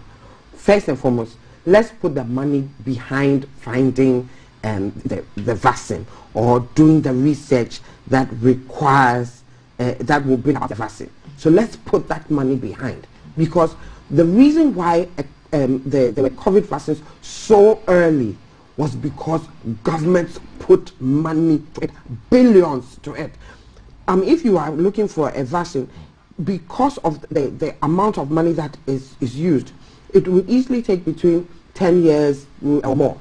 But this one, Britain, for instance, even went into France to give French companies money to find a vaccine. So we need to do that first. When we do that, the education about getting people volunteering into clinical trials, etc., I think will also go on. In case any of Susan's comments confuse you, like she works at Noguchi, so she's very big on research, and they've done obviously a lot of work on testing, and also they are in several engagements with the manufacture of vaccine, potential local manufacture of vaccines, and even the ones that are coming in. We have Johnson & Johnson in the country now. Deployment is expected to start on Monday. Haja, I just want to pick your thoughts quickly. Susan mentioned shortages and the fact that it interfered with our vaccination plan. Deputy Majority Leader, Mr. Afenyo-Markin, according to today's graphic, is confirming that, for example, the saga, the health minister and the sheikh and the procurement of Sputnik V saga and then the abrogation of that contract by the sheikh, which led to calls for refunds, has yielded results, and that the sheikh has actually refunded the monies that were paid to him by the government of Ghana for the vaccines that he did not supply. Your quick reaction to that, and then I'll follow up with some questions. Yes, I think that report, and I think I heard my honorable colleague and senior on radio yesterday intimating that the refund had been received, which for him signals supposedly an end to the honorable minister and the Sputnik V saga. I tend to hold a different view with regards to that particular issue. You know, Susan has talked a lot about clinical trials and what it means, and I was actually expecting her to end at the point where she ended about finances, that if we don't put money behind these endeavors, we will not get anywhere. And so Noguchi, for example, is time tested. You know, it's one of the best institutions we have, and I think we can mention Noguchi in West Africa and Africa. And if we have funding and Noguchi is not supported to establish itself in this particular environment, so that in the future Noguchi could be called upon to do other things, then clearly we are shooting ourselves in the leg. And that's where I tend to disagree with Honorable Afenyo-Markin. You know, when you get into a transaction, a business transaction, if I went to Mokwala Market and I decided I'm buying a bale of cloth and it's 200 Ghana, and I get supplied 2, which is 20, and I say, no, I'm not buying the rest, naturally I'll get my 180 cedis refund. That is no achievement. It doesn't solve any problem. The money has been refunded. It's money for the people of Ghana. But the issues that led to the abrogation of the contract, that led further to the refund of the monies, are the issues that we are discussing. And those are the issues of the people of this country. They are the issues of the lives of Ghanaians at stake. My colleague Afenyo-Markin knows what transpired in Parliament on Friday, on the 2nd of August. And you see, it gets to a point where in life and in governance, we need to begin to look at what it means to be in government. Do we come to government to serve a particular area or aspect of the country or some people of the country because only they voted for us? Or we come into government to serve the people of Ghana? And that is where I think Parliament has to play the role of showcasing that this country and whatever we do, the governance of this country, is for the people of this country. It's not for any political party. And so I will want to see the day where both sides of the house will come together, build consensus on a national issue. And the Ajimameno Sputnik V saga was a national issue. If you ask me, it escalates to an issue of national security because the lives of the people of this country was at stake. And if that is not a national security issue, I don't know what else a national security issue would be. It's the exact thing he's saying in his defense from what I've heard, from the comments I've heard him make, that because of the dire nature of the situation and the fact that we needed the vaccines as soon as. Exactly. And he admitted that he made blunders. Yes. So if you're saying that the lives of the people remain supreme, that is his argument, that he thought about the lives of the Ghanaians, and that's why he did not go exactly. And those blunders were avoidable. For example, during the first wave, when there was a lockdown, Parliament was exempted from the lockdown, so that Parliament was in a position to deal with situations of emergencies. So nothing, absolutely nothing, is the defense of the health minister for not coming to Parliament. Parliament was in session on a certificate of urgency for that international transaction to be passed. So not doing that does not say that because it was an emergency, he went ahead without reference to Parliament. There was a hashtag a few days ago, I think just 2 days, Ajimai menu must go. You sound like you support that call that the health minister must resign. I read the graphic. I read the graphic. NML Ashon, right? Ashon. Yeah. And go back and read his opinion piece. He's reminding us of statements that President Barack Obama made when he was here in April 2009, I guess. And where he talked about building stronger institutions. Now, if the health minister, under these circumstances, cannot be sanctioned, I certainly will be part of the hashtag, that hashtag of Ajimaminu must go, because we don't know what else the next blunder will be and what it will cost the people of this country. Parliament on Friday was denied the opportunity to vote on the report of the investigations that the health committee had held. And it was purely because of partisan, considerations. Now, COVID doesn't know MPP, COVID doesn't know NDC. COVID is out there. And we know how many of our big people on both sides who we have lost through COVID. So when an issue about COVID, sensitive as it is, comes to Parliament, and parliamentarians decide to play politics with it, then this country is at a serious crossroads. It means we cannot even identify what is national interest, what we need to do as a people of this country, and do the politics later. And that is a worry for us. Susan, I saw you nodding very, very... The Frontiers Health Facility at the Kotoka International Airport, we have made arguments and asked the question, that one single question, why Noguchi was not made to undertake the testing at the airport. When COVID started, when COVID broke out, February, March last year, the only name we had was Noguchi. Then an intervention comes to sort of contain it at our national airport, and Noguchi is missing. And we get business people doing business with COVID at the airport. The transport minister was at Parliament to answer questions. And he gave some very interesting numbers. I might not be able to get the exact numbers right here, but I heard him say things about 16 million cities being... And the government of Ghana got 1 million. Got 1 million. Where did the 15 million go? They have costs, and they pay taxes, they have to pay staff, they have to maintain. So that is money that should have gone to Noguchi. If it went to Noguchi, it will help Noguchi build its capacity in order to be able to help better than they are doing now with us, our attempt to contain COVID, and even for future activities. So these are the things that we are talking about.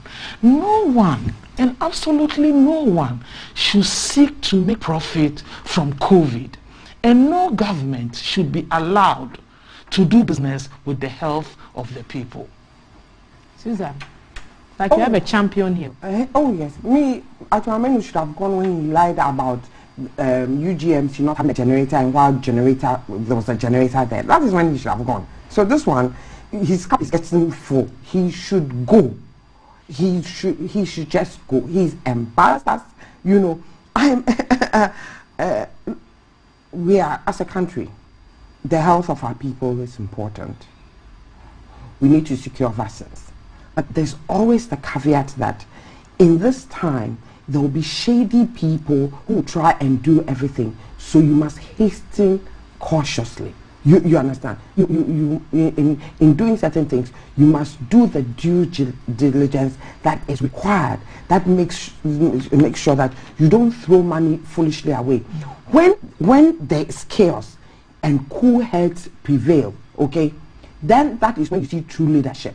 We haven't seen true leadership. Somebody who can say that when there was chaos, I lost my head, then we don't want such a person as a health minister, because you want somebody who will sit back and say, look, I'm seeing the bigger picture, and so we must hasten slowly and do things in manner. Look, we have been blessed not by anything we are doing, that we are not dying in the numbers that other countries have seen. But 874 is still a big number. Yes, it's a huge number to those families. It definitely is a huge number. It's devastating, even if one person who is a breadwinner in your family dies. But we have still been fortunate. If you compare us to other countries where 700 people were dying in a day, you understand, thousands were dying in a day. And so, like she said, cool heads. They could have called the parliamentarians. They were not going anywhere. We're in a lockdown. We are in this country. It's not as if parliamentarians are somewhere.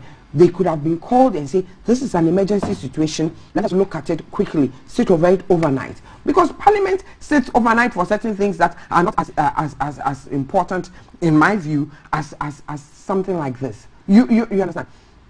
So he could definitely have done the procedures in a manner that could have ensured that he doesn't look as bad. But somebody who takes a decision like that, you must question all other decisions he's taken. I mean, we definitely have to look at all the COVID transactions that have gone on, because they are going to come and say that because we were looking out for the health of the people, we did this, we did this, we did that. And we know that, I mean, to be honest, we could have done something. Look, he lied to Parliament when he said that to the best of his knowledge, he doesn't know whether monies have been paid.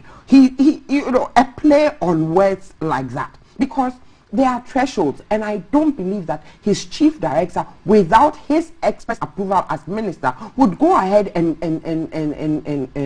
ask the Ministry of Finance to pay over $2 million to somebody. There are thresholds that chief directors can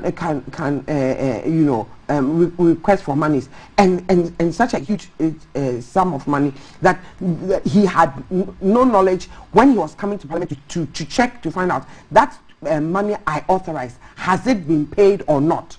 I don't want somebody who is not on top of his issues, even if I want to give him the benefit of the doubt that to his knowledge he didn't know that it had been paid. I don't want somebody who doesn't know that, because you must be on top of your issues in terms of money on a minute by minute. Look, okay, I've authorized $2 million. Let me find out whether it has been paid or not, so that because I'm going in front of a fact-finding committee, they may ask me about it. So has that money been paid, so that when I go, I can say that that money has not been paid or that money has been paid. So for him to come and sit there and say he has no knowledge about it, even for that alone, that he's not on top of issues in his ministry, we don't want him. He definitely must go.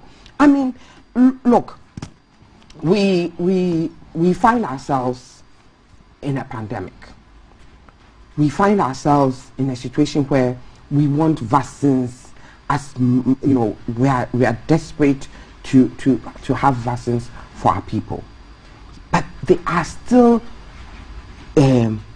channels such that those channels are legitimate, that we can still do business with them. This Sheikh Al Maktoum, we had issues with the Ameri deal. Did we not have issues with the Ameri deal? So already there's a flag. You must you get it, because you are dealing with somebody who it is not that he's a totally new entity. You know, you are dealing with somebody where there have been certain issues, even if there was nothing came out of it. You've had issues, so you should say, okay, let's take our time and look at this again. I'll come back to you, Susan, to talk about whether Noguchi had the capacity, like Hajai inferred, to have conducted the test at the airport. Oh, of course. I mean, so I just want to come to you. The fact that the health minister has been health minister since the start of the pandemic. He's actually contracted the disease himself. He's gone through the process of recovery, and he's telling us that he said he was resting. When he had COVID, he said he was resting. He was at UGMC resting. But the president, in an address to the nation one fine Sunday evening, told us that some people who had got one of his name was one of those that came. So the man lied even with that one too. What I want to ask now is, would it have made a difference? Would it have caused a change in the circumstance, to the emotions of those who are championing the hashtag Ajimamenu must go, if the Sheikh had actually delivered the vaccines that the health minister went into the agreement with him to deliver? Would it have made a difference in what we are seeing now and the fact finding and the fact that, in his defense, from what he said, we needed vaccines. He did what he thought was necessary at that time to get the vaccines.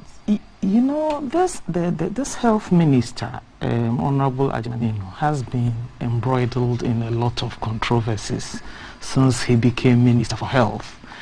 The first was about he himself contracting COVID and telling us he was on vacation. He took the president 16th June last year to tell the nation that his health minister had contracted COVID. I had the opportunity to put that question to the health minister during his vetting. And I said, was it a missed opportunity for him to have come clean and presented himself as an ambassador to fight COVID? You know, I don't know what we think, what our thinking is like in this country, but imagine that our health minister came out and said, you know, I've contracted COVID. You know the impact that would have made on the ordinary Ghanaian, that if the health minister himself could contract COVID, then how about me? We would take our lives and our circumstances more seriously. We missed that opportunity. This is a health minister who came to vetting and said he didn't know about the Frontiers contract at the airport. Everything happening at the airport with Frontiers has to do with the Ghana Health Service and the Ministry of Health. And the health minister was not aware. This same health minister wasn't aware that money had even been paid to this middleman. He couldn't come to, he's a parliamentarian, remember. He couldn't come to parliament with the deal. He couldn't go to cabinet. He didn't go to FDA. Really, I think we've spoken enough about this health minister that everybody should know who this is. But if the vaccines had been delivered as he agreed. Coming to your substantive question now, how did the issue come up? The issue did not come up because the vaccines had not been delivered. The contract became an issue because he had refused to bring an international agreement to Parliament. That is how the issue was flagged up. And then delving into the issue, we found that he was dealing with third parties. We found that the price had been hiked almost 100%.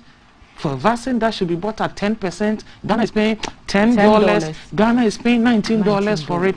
So the whole issue became something which he defended and said at the time of a global shortage, demand had spiked and so prices had inherently also 100%. Remember, this health minister said they were dealing with the deputy ambassador of the Russian embassy here in Ghana.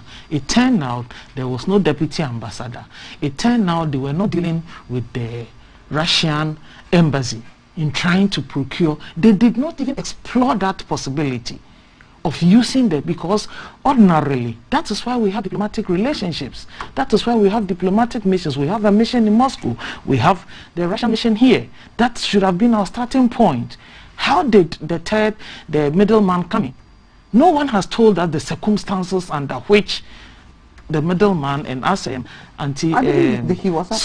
Susan said, he had already been here before, involved with our Mary. So that clearly was a red flag already. You know, so whether the vaccine would have been delivered or not, I don't think is the issue that Susan, could Noguchi have provided that service by the frontier at the airport? Most definitely. I mean, was Noguchi approached to offer that service? No. Noguchi was not approached to offer that service. Is that to the best of your knowledge, or you know that for a fact? Okay.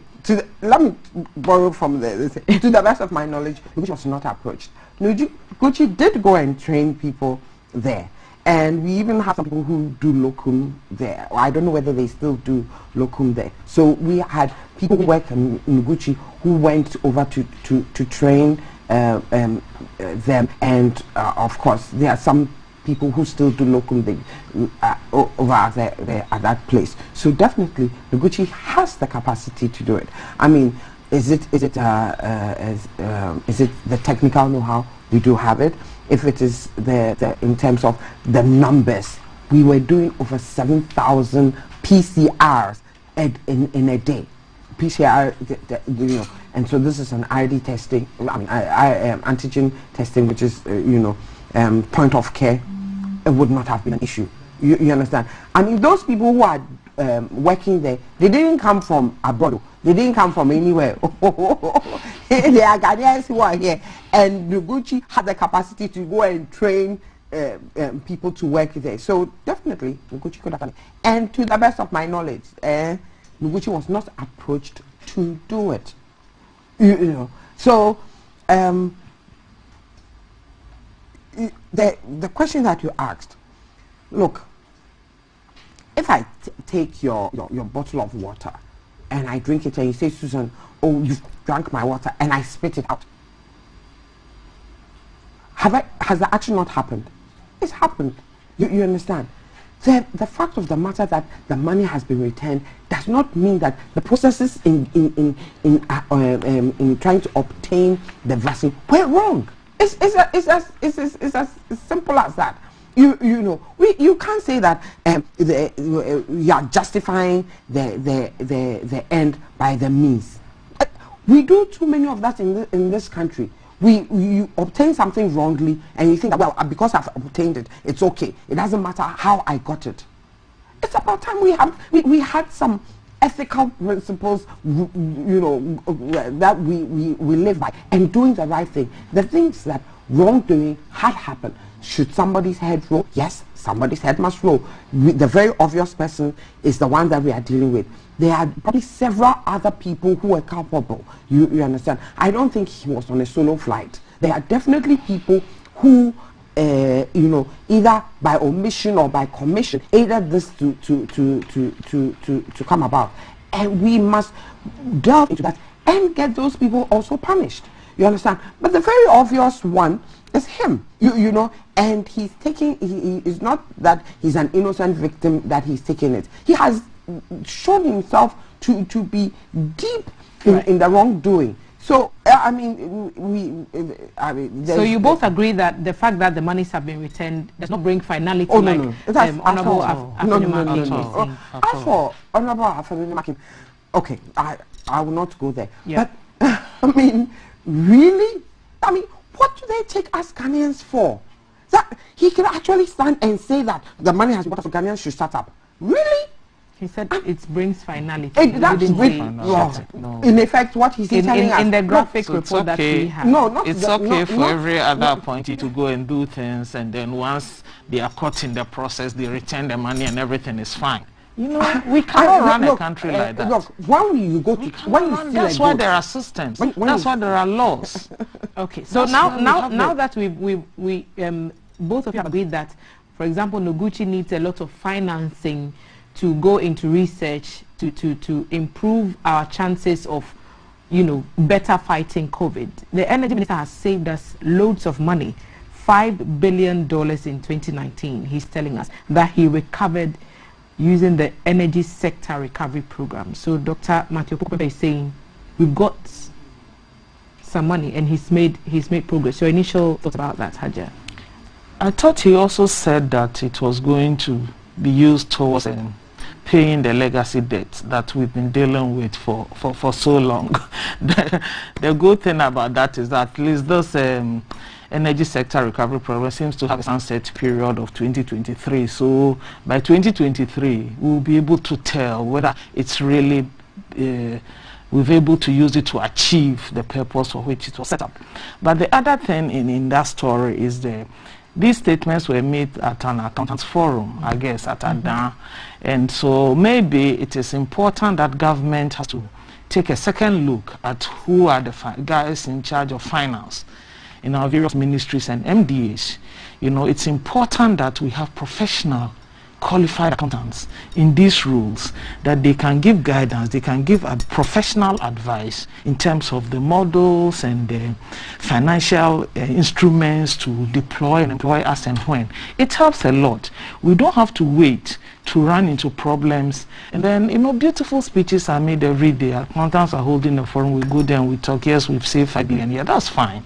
But what are we going to do on a sustained basis to ensure that this economic recovery program can really work to set up the legacy debts in the oil sector by 2023, that we don't get told another story, because that seems to be the cycle in this country. We do one thing, but we bring another thing to justify, as we were Jimamenu was trying to justify his case, you know.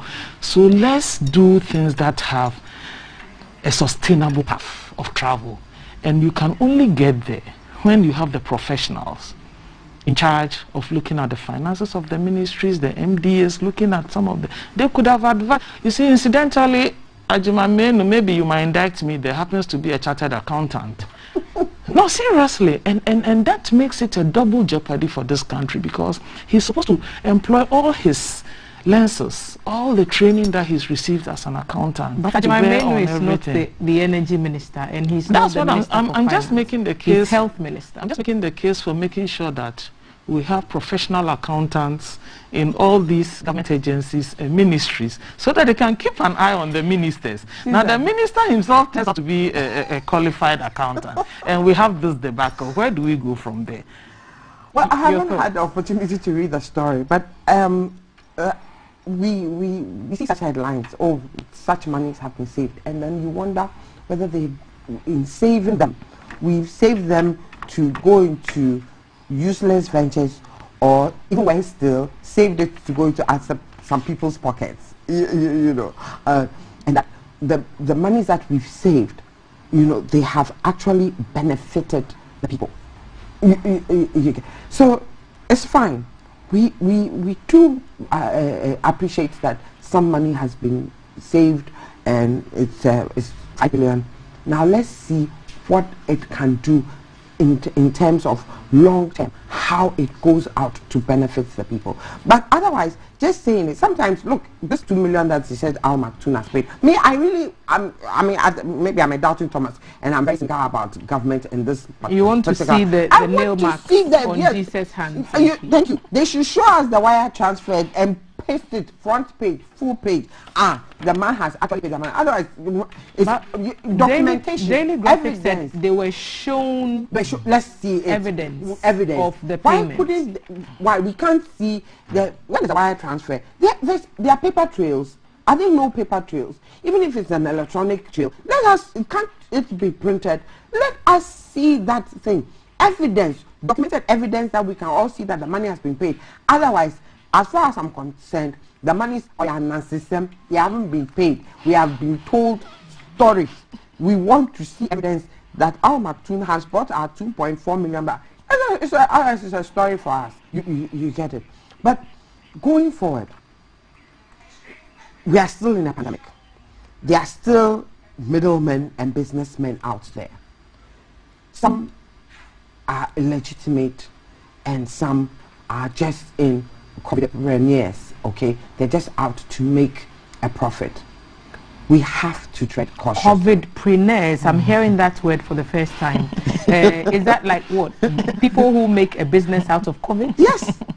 Wow. So COVIDpreneurs, we always learn new things on GTV Breakfast. Thank you so much, ladies, for adding your voice.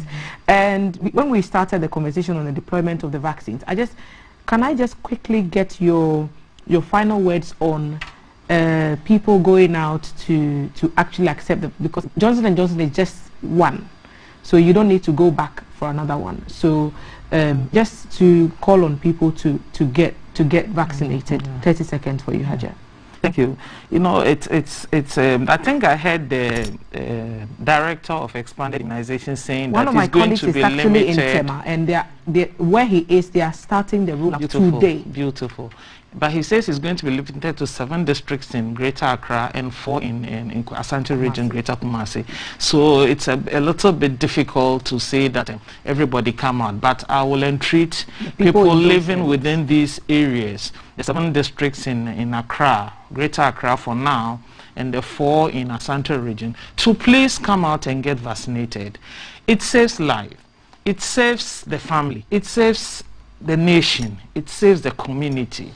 You know, we've been told that even the third wave, the Delta variant, which is supposed to be more deadly, affects those who have had the AstraZeneca vaccine first. less than those who haven't had any vaccine at all.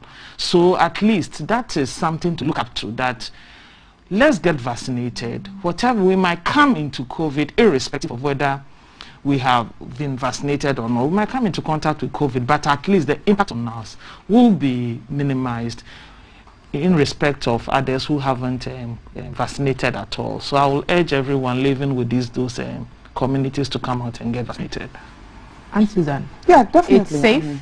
It definitely is safe. Look, vaccines have been their own worst enemy in terms of the efficiency and the effectiveness of vaccines. You know, there are doctors who have never seen measles before. The doctors have never seen diphtheria and those things. It's because of vaccination. Okay, we have vaccinated people. We were able to eliminate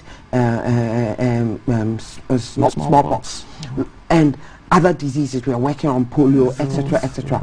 And it's because of vaccines. Vaccines save lives. And so we definitely must go out there and take the vaccine. If you have an opportunity, go out there and get vaccinated. It will not prevent you from getting COVID, but it will prevent you from getting severe disease. It will prevent you from dying, you know. And there are people who talk about vaccine shedding, etc. These are not vaccines. These are not live attenuated vaccines. So they don't shed. You get it. You are not going to, somebody is not going to get the disease from getting the vaccine. From getting the vaccine. And somebody by the side is not going to get the disease from the other person shedding the vaccine. You understand? So people should go out there and get vaccinated. You know, any opportunity. In some countries, even now, you know, usually the vaccines come at 10 dose vials. You know, and you need 10 people. In some countries, even one person, they'll open a vial to vaccinate you. That's how important. And that's how important it is. And throw the rest away, even if it is one person. That is how important it is to them. So, please, if there is the opportunity, go out there. I know that they are doing trials on Sputnik Light, which is also a one dose jab. Hopefully, when the trials are over, we will get you know, some of that in. That is also a one dose. It's always more convenient if it is one dose. Just take it once and be on your way. And be on your way. You know, people should realize that when you get attacked by COVID, sometimes even after the virus has left and things like that, it doesn't resolve everything. People test negative. We've heard of long COVID, and people testing positive even months after their initial infection. Yes, and the thing is, of course, the Delta variant takes a longer time to clear for some people because the viral loads are higher. So even after 2 weeks, people come back and they are still positive. It takes three weeks, sometimes even a month before they are able to bottom line, get the vaccine. But bottom line, go get the vaccine. Any opportunity you have, just queue up and go and get the vaccine. Thank you so much, ladies, for joining me for this conversation. Hajia Zuwaira Ibrahima, MP Salaga South, thank you for joining us. Susan Edu-Amankwa, you've joined the NIM movement. Dr. Sakara and Professor Tuguba were here earlier in the week, so we know what you're doing with the Constitution Review Commission. All the best to you, ladies, in your endeavors. And thank you for staying with us on this conversation. We have my colleague Jay Gabra is monitoring the vaccine rollout in Tema for us today. He'll be joining us on Keep an Eye. So he's keeping an eye on our vaccination rollout with the Johnson & Johnson deployment.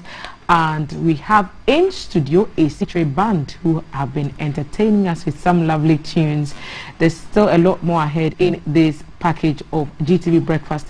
Follow us on all our social media handles. Follow us on Facebook, Twitter and Instagram. Share your comments and thoughts with us on the show. We'll read as many of them as we can live on air.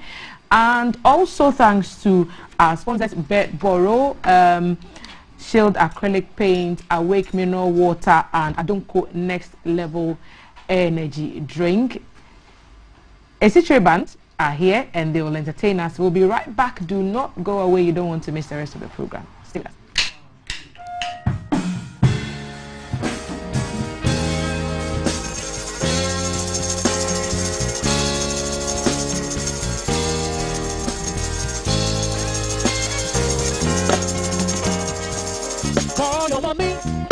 I call my mommy. But they, everybody, they should hear what I have to say. My baby, pretty, pretty baby. Oh, my sexy lady, I can't wait for our wedding. And on that day, everybody go. Suje, suje, yes, suje, suje. And on that day, everybody go. Suje, suje, yes, suje, suje for you. Open gate, then go open gate, oh. Open gate, then go open for you. Open gate, then go open gate, oh. Open gate, then go open. Will it sabe, botoli, will it sabe, botoli, will it sabe, botoli, will it, will it, will it, will it, will it sabe, botoli, will it sabe, botoli, will it sabe, botoli, will it. You for no one no go tire for your love. We are together for better, for worse. I go to church, I join choir for your love. I go carry bag, oh, just to make you fine, oh. If I don't get today, I go get them tomorrow. Even if I go borrow, ah, oh yeah. If I don't get today, I go get them tomorrow. Even if I go borrow, ah, oh yeah. Very soon, open gate, then go open gate, oh. Open gate, then go open for you. Open gate, then go open gate, oh. Open gate, then go open. Will it sabe, control will it sabe, control will it sabe, control will it, will it, will it, will it, will it sabe, control will it sabe, control will it sabe, control it. You for no one no go tire for your love. We are together for better, for worse. I go to church, I join choir for your love. I go carry bag, oh, just to make you mine, oh. If I don't get today, I go get them tomorrow.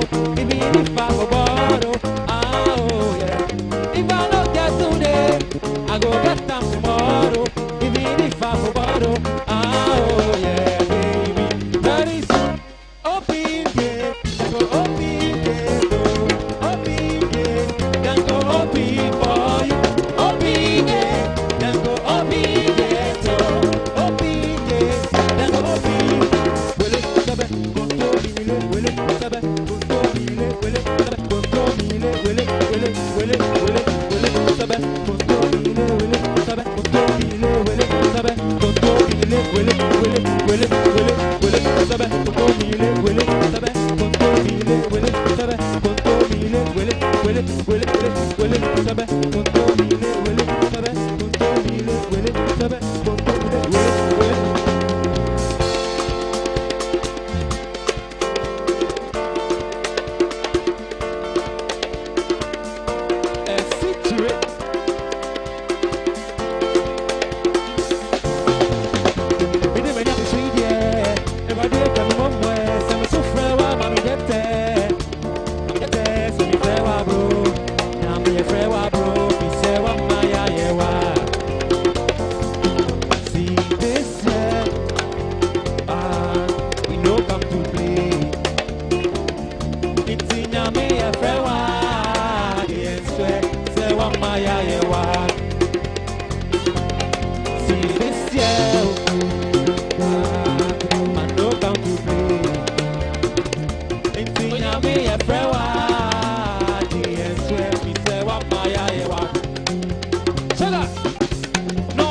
This year more like last year, more vibes. Next year, cry there bedtime. I'm on my home bike. Yes, we may travel. They are sorry, but not to start it. They are me wale papa. When I'm gonna want all the bottles, may I call it back? Gucci, Gucci. You will it. Oh yeah. Minutes late. We say one man to my travel. One man to my travel.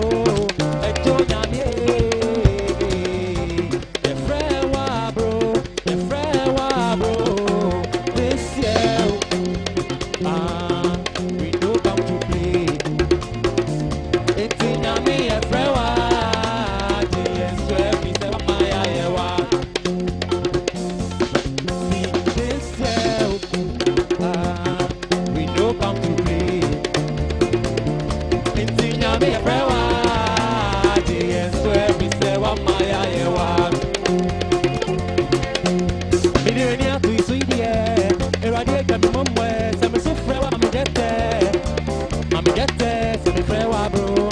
Nyami e frewa bro, he say wa maya ye wa. See this year, we no come to play. Tintin nyami e frewa, the swear we say wa maya ye wa. Bini menya tu siye, everybody come me momwe, so me frewa mami get there.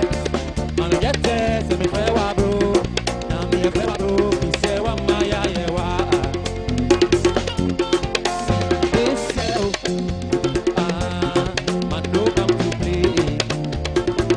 Tintin nyami e frewa, the swear wa maya ye wa. Bini menya tu siye, everybody come me momwe, so me frewa mami get there. Mami get there, so me frewa bro. Mami e frewa bro, he say wa maya ye wa. This year, man no come to play. If nyame ye frewa, the swear wa maya ye wa. He say wa maya ye wa.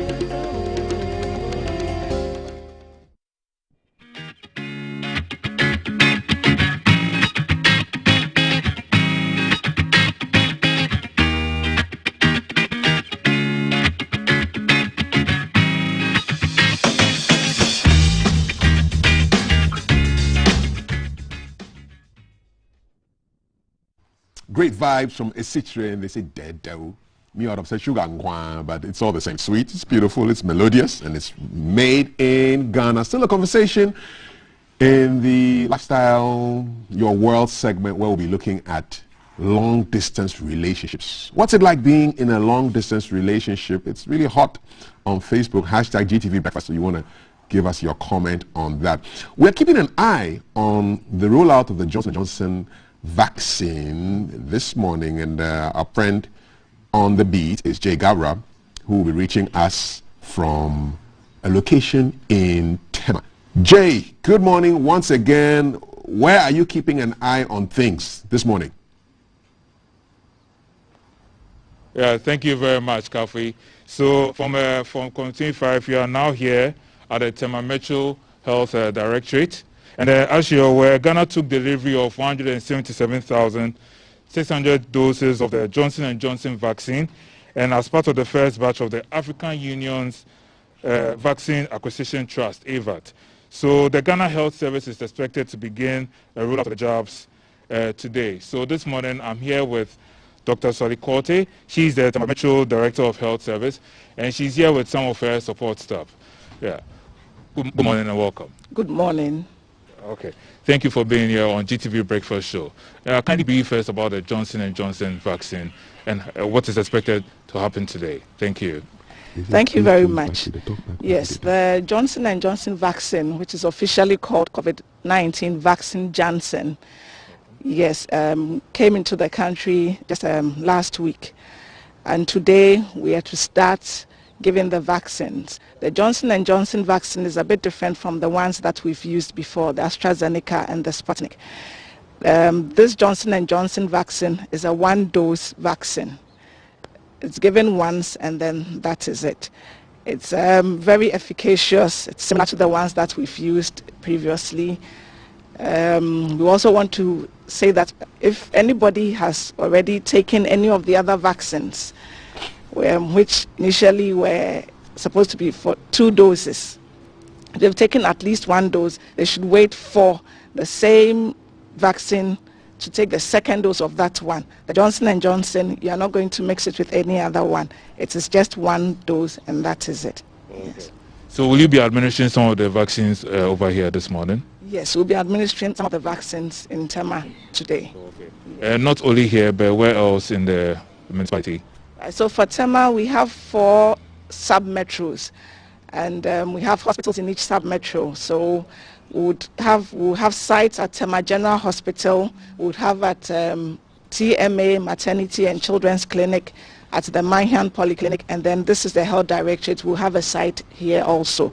Aside that, we'll be using other places, other private facilities, And we'll also go into the communities where we have a lot of cases. We want to go in there and then vaccinate them as well. Okay.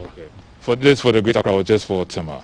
This is Tema. We are one of some districts we are rolling out this vaccine. Okay. Yes, so this I'm speaking for Tema, but there are other districts like Ablekuma Central, Adenta, Okaikwe North, Accra Metro, and Ponkatamanso who are also taking part in this exercise. So there's this perception out there, we hear COVID cases are increasing, but people also believe once they take the vaccine, they don't need to wear their face mask and take any kind of precautions. So at this moment, I'd like you to urge the public on any safety measures you have for us, whether we've taken the vaccine or not. Thank you very much. I'd like to say that getting your COVID-19 vaccine does not mean that you are totally protected and you will not get the infection if you are exposed to it. You may get it, you may not get it, but if you do get it when you are fully vaccinated, then the severity of the disease will be reduced. Okay. Yes, and so going forward, we would like to say that even if you've had all your vaccines, you are fully vaccinated, you must still adhere to the protocols. It looks like sometimes when the number of cases goes down, then we get a bit complacent and then we start misbehaving, so misbehaving exactly. But the truth is that we have to continue to be able to curb this pandemic, especially in our country. We have to continue. We have to adhere to the protocols. Wear our face masks all the time, social distancing, washing of hands, sanitizing of the hands, very, very important. And then, of course, when you have the opportunity, get vaccinated as well. All right, Jay, I want to ask a quick question before you go. We know for the first one, the AstraZeneca and all that, we gave an age limit and all that. So I just want to know, with this jab we're given today, is there an age limit? Who exactly can come for the dose? Right. So the Johnson & Johnson vaccine can be given to anybody who is 18 years and above, aside pregnant women. If you are pregnant, we want to be careful with this. So for the pregnant women, they are not included, but anybody else who is 18 years and above is eligible for that. All right, Jay, we want to know what the rollout plan is. There's this bit about alcohol I want to touch on. So it's like some people prefer to take it before coming for the vaccine. So what would you have to say about that? No, there's nothing about you having to take alcohol before coming for the vaccine. Okay. One thing we know is that when you're coming for the vaccine, you must eat well and come for the vaccine. You do not need to drink any alcohol before or after taking the vaccine. It is not necessary. Okay. So this is Dr. Salikwote, the Thermometric Health Director. I've been speaking with Kafui. Do you have anything to add? Yes, I do, Jay. Thanks for that conversation with Dr. Kwote. We want to find out what the rollout plan is for the vaccination that is expected to take place today. What's the rollout plan? Okay. Kafui wants to find out what the rollout plan is for today. For today, right. So today we are starting with the sites in the public facilities. So as I mentioned, Tema General Hospital, the TMA Maternity and Children's Clinic, Manhan Polyclinic, and then the Metro Health Directorate. We are going to start from here. And then we'll roll out to the other private facilities and other sites as we deem necessary. How many people are you expecting to vaccinate today, Dr. Kwote? How many people are expected to be vaccinated? Oh. How many people are you expecting to vaccinate today, Dr. Kwote? That is a bit difficult to tell, because we know that a lot of people now want the vaccine. Everybody wants it. They want to be vaccinated so that they can get some protection. And so sometimes we get quite overwhelmed with the numbers. But we know that at least it's difficult to say. But, but I don't know, doesn't the serene environment suggest that people will come in, they'll trickle in, and then you can handle the crowd? Yeah. Yes, sometimes they trickle in. Sometimes they will come in their numbers, and then we'll have to control them, who should wait and who should have it at the time. But what it is that we have people to manage all these. When we go to the sites, and there are lots of them, we are able to control them, manage them, and then vaccinate as many people as we can with the doses that we have. How many doses of the vaccine have they been supplied with? How many doses we have? 117,000. Okay. Will it be enough? All right. Yes, okay. Yes, I wouldn't say it will be enough to cover every eligible person who needs to be vaccinated, but at least it will be enough to cover some people whilst we wait for other consign. Exactly. Yes. Jay. Yes, halfway. Yes, Jay. I want to know how many doses have been supplied to the Tema Metro, because that will give us an indication of how many people they'll be able to vaccinate today. Okay, so we just want to be clear, how many doses have been supplied to Tema Metro? All right. I don't know exact number, but I know that we've gotten about 20,000 doses. Yes. Okay. Sometimes there are a few more than the 20,000, but we've been allocated 20,000 doses. Yes. Okay. Well, Jay, thank you very much. So they've been allocated 20,000 doses. I hope.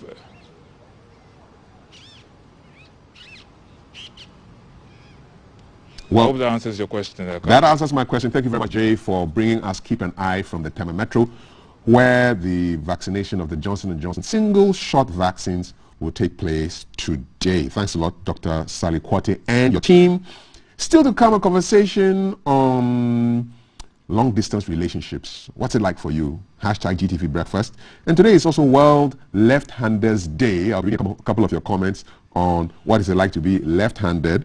And today is also the birthday of a very special woman, and there's a poem here from her own son. Roses are red, violets are blue. There's no one I'd rather turn to you in troubles than you. Happy birthday to the best mom in the whole wide world, Mariam Al-Hassan, a.k.a. Cake Goddess, from your own son, Eliasu, who works right here at GBC. And I want to say, Alebia, God bless you on your birthday, Mama, for turning the beautiful age that you are.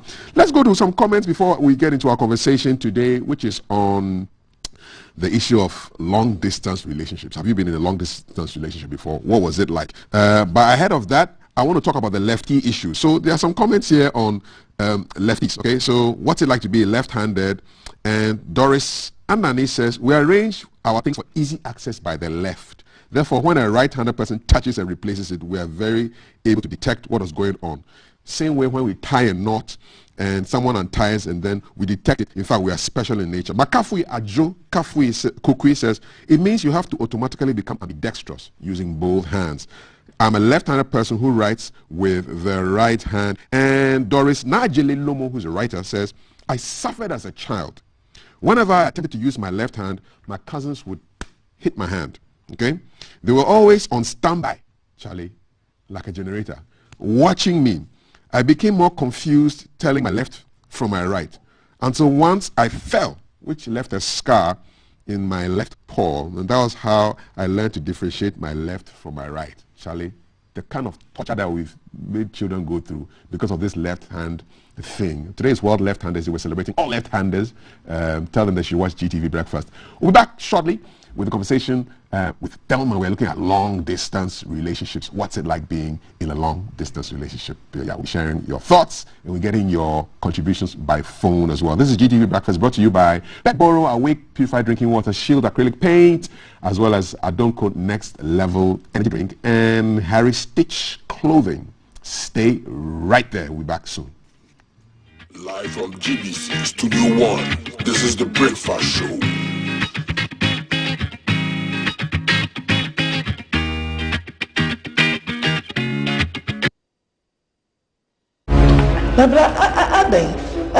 I said we'll share some idea. Show no smacks me. But your question, man, and kata won't win me.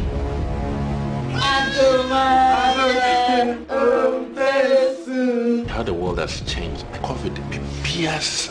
Chumwa when a bus and panny me now. Chumwa is not nice. She's not a nice person. Wherever she goes, trouble, negativity follows. That I mean cool. Just a near dear. A bit boy, I mean I'll come to COVID-19. Watermelon, pineapple, orange.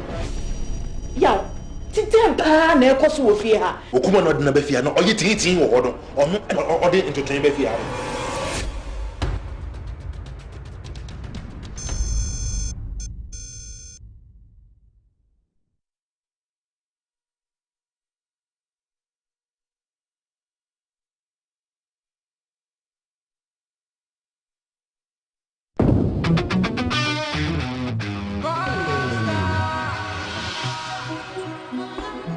And they call me UJ.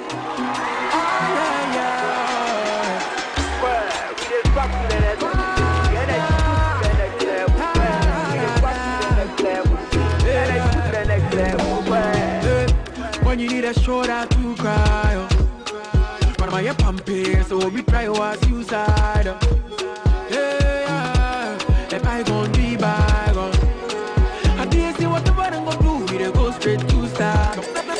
I'm gonna take you to next level. Oh my baby, oh yeah, yeah, yeah. Energy next level. Back baby, oh yeah, yeah, yeah. I'm gonna take you to next level. Oh my baby, oh yeah, yeah, yeah.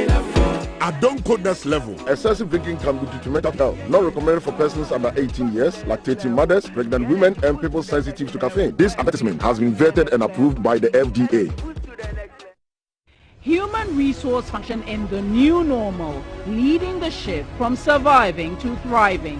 Under the distinguished patronage of the Honorable Ignatius Bafwewa, Minister of Employment and Labor Relations, special guest for the event, Alika Consulting cordially invites corporate entities, high net worth individuals, and the general public to the HRO Model Awards on Friday, August 27, 2021 at Alisa Hotel at 7 p.m.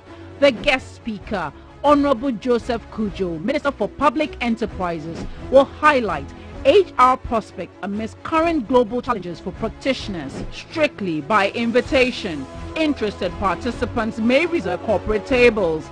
Categories for the HRO Model Awards 2021 include Best Employee Wellbeing Strategy, Best HR Technology Strategy, Best Learning and Development Strategy, Best Employee Experience Strategy, and Best Employee Engagement Strategy, among others.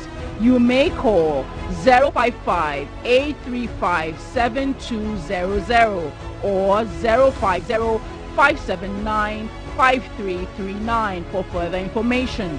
HRO Model Excellence Award, the power of HR.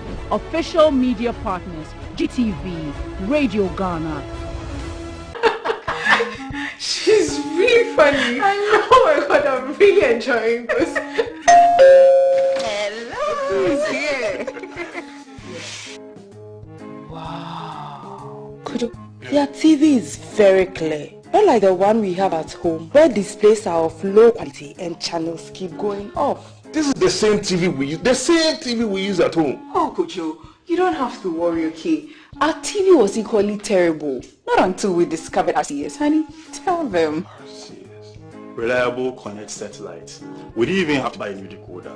We got our installer, give him the parameters and connected. You can now enjoy over 100 exciting channels in SD and HD quality across Africa and Europe.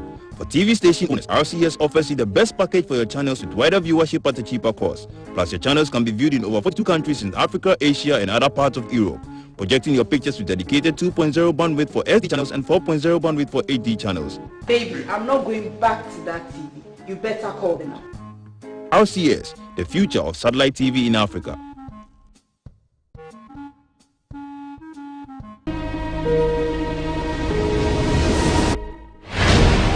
(2006).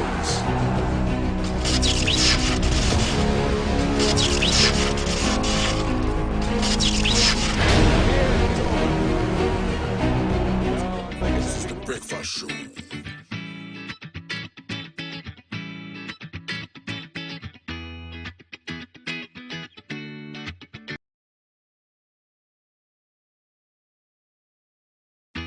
Coming live from the capital. This is the Breakfast Show.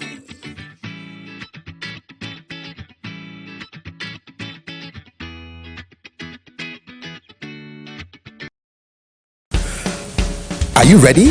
It's heat hot, and we are serving you breakfast. A la carte. It's a brand new packaged breakfast served on GTV, our style, keeping you on track and updated on news, making the headlines, how to navigate traffic, what's up with the weather, your health check, getting you up to speed on lifestyle, sports, word of showbiz, what's hot and what's not. It's our date in the morning just for you, with the team you can trust. It's breakfast, weekdays at 6 a.m. Don't be late. Coming live from the capital, this is the Breakfast Show.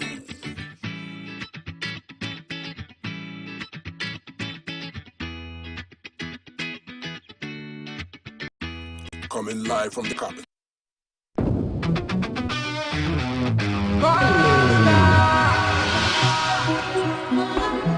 And they call me Eugene.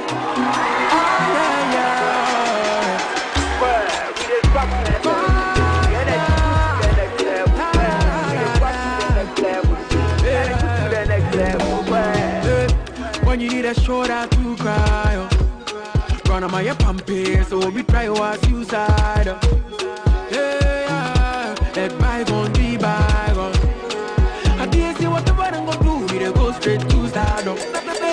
I'm gonna take you to next level. Oh, baby, oh yeah, yeah, yeah. Energy next level. But baby, oh yeah, yeah, yeah. I'm gonna take you to next level. Oh, baby, oh yeah, yeah, yeah.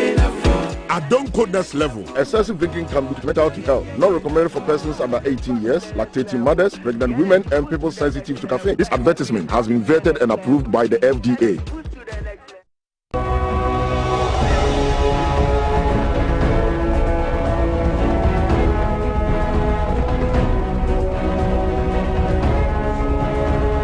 Coming live from the capital, this is the Breakfast Show.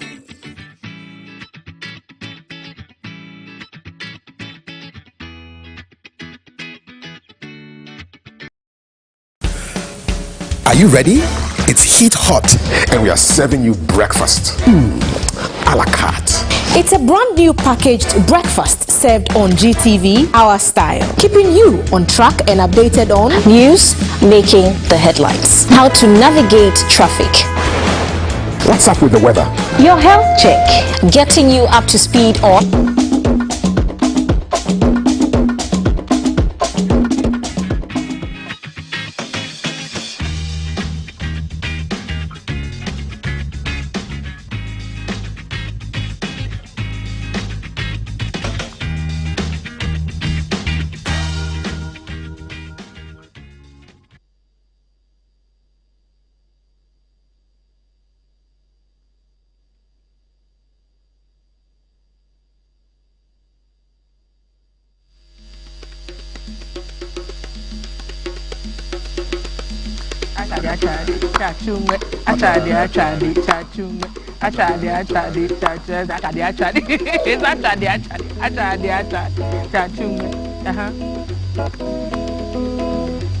Cap on the keyboard.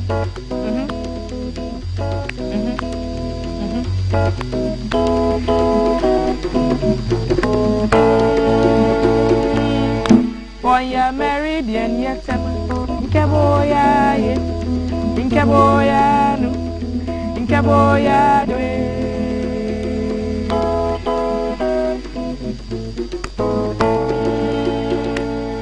one you're married and yet Inkaboya, Inkaboya, no, Inkaboya, Joy. Oblayoko, Ejasempe, Eke Mommy Wobe, Esu Mommy Wobe, Inkashi mi wo, Eba Chemi, Ibilake, Minisane, Eke mi ake, Eye Oyai, Oyo Yai, Ningwa Kemia, one ya married and yet Tema, Inkaboya, Inkaboya, no, Inkaboya, Joe. Ningwa Kemia, one ya married and yet Tema, Inkaboya, Inkaboya, no, Well done, Cap.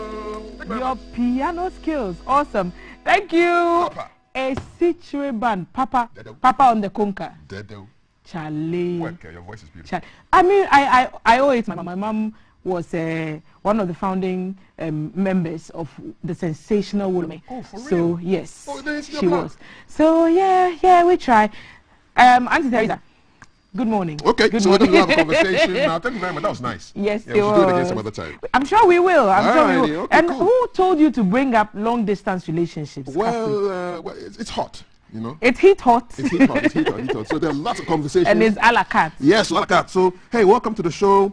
What's it like being in a long distance relationship? I want to start with the comments that I've just been reading on it. It's not even funny. So follow us on all our social media handles. Follow us on Facebook. Follow us on Twitter. Follow us on Instagram, and the handles are all available on your screen right now. Follow, and share the content that we put out. We would love to hear from you. We are talking about long distance relationships. Okay. Have you ever been in one? Would you like to be in one? What are your experiences? What are your thoughts? Share them with us. Okay. We are having this conversation now. Yes, indeed. And I'm going to start with the first comment. Denise Efokojo says, it only works when the other partner is living outside Ghana. But within Ghana, dabby. Oh, but if we are all in the same country, same time zone, shouldn't that work out better? Well, it's 6 p.m. in Accra, it's 6 p.m. in Kumasi too, and 6 p.m. in Tamale. Okay, so I asked him the same question. Said, what are the problems with Ghana long distance relationships? And he came back and said, they will tell you Accra to Takoradi is too far. But because it's London, baby, distance isn't a problem. Money. Well, so there's no romance without finance. To some extent. But I don't know whether you've ever actually been in a long distance relationship I before. Have. Okay, all right. For years. What are the good sides? In my personal opinion, you find that you talk to the person a lot more. Oh, okay. And because the person is not physically present, so I'll find myself grabbing my phone. If anything were to happen, I would grab my phone and call and say, babe, do you know this? Okay. This person really upset me, and I lost this and I lost that. So if communication is good, then you talk to the person a lot more than when the person is maybe in the country. Okay. For example, I'm sure that even with you and Mrs. Day, you find that you're not grabbing your phone to speak to her every other hour of the day, because you know that I woke up with you and I'm coming back home to you. But if the person is not there, if you're not seeing them first thing in the morning or last thing at night, you are more inclined to make a few more calls, keep in touch a bit more, and it helps. You have a point there, because about 11 years ago, she had to travel for school for 2 years. So I was in a long distance relationship with my own wife, because she was in the UK and I was home with the kids. And so you tend to talk more, you do more Skype, you do more phone calls. Yes, so those are the good sides of it. What's the bad side? Or the negative side? You're single a lot for someone who is in a relationship, because you're long distance, and because the person is not there all the time, you find that if there are activities that couples usually do together, you might end up missing out on those things, because you don't want to, be in a place where everybody is cozy and loved up, and then you are just the third wheel. Okay. That does not feel good. All right, okay. So what are your comments? We are opening up the phone lines, 054-366-4264. The number will be on your screen, 054-366-4264. What's it like being in a long distance relationship? Let me read up more comments. It ended in Abu Ziggy tears. It went in tears. This love stream ain't safe. That's like Joy Abdullah. Now, Olivia says, it's not easy. When a Ghana man or a woman says, you know that there's wahala. It's like when a Ghana man says, square. You know that the matter. It's worth it with the right person. Love, trust, and communication is the key to a healthy, long-distance relationship. My bae is a superhero when it comes to all of this. So that's Olive shouting out her guy. And a third comment before I come back to Thelma. Joshua Lawson says, it's not bad, but you need to be tactful and more patient to sustain it. Tactful, yes. And why tactful? People interpret things differently, and like we've said many times on this platform, love means different things to different people. So people perceive love differently, people receive love differently, people give love differently. So you need to know exactly what it is the language that your partner speaks or the language that you speak when it comes to. Yeah. Okay, let's go to Christopher on the line. Christopher, long distance relationship, what's it like? Okay, so that is not Christopher's nickname. We'll come back.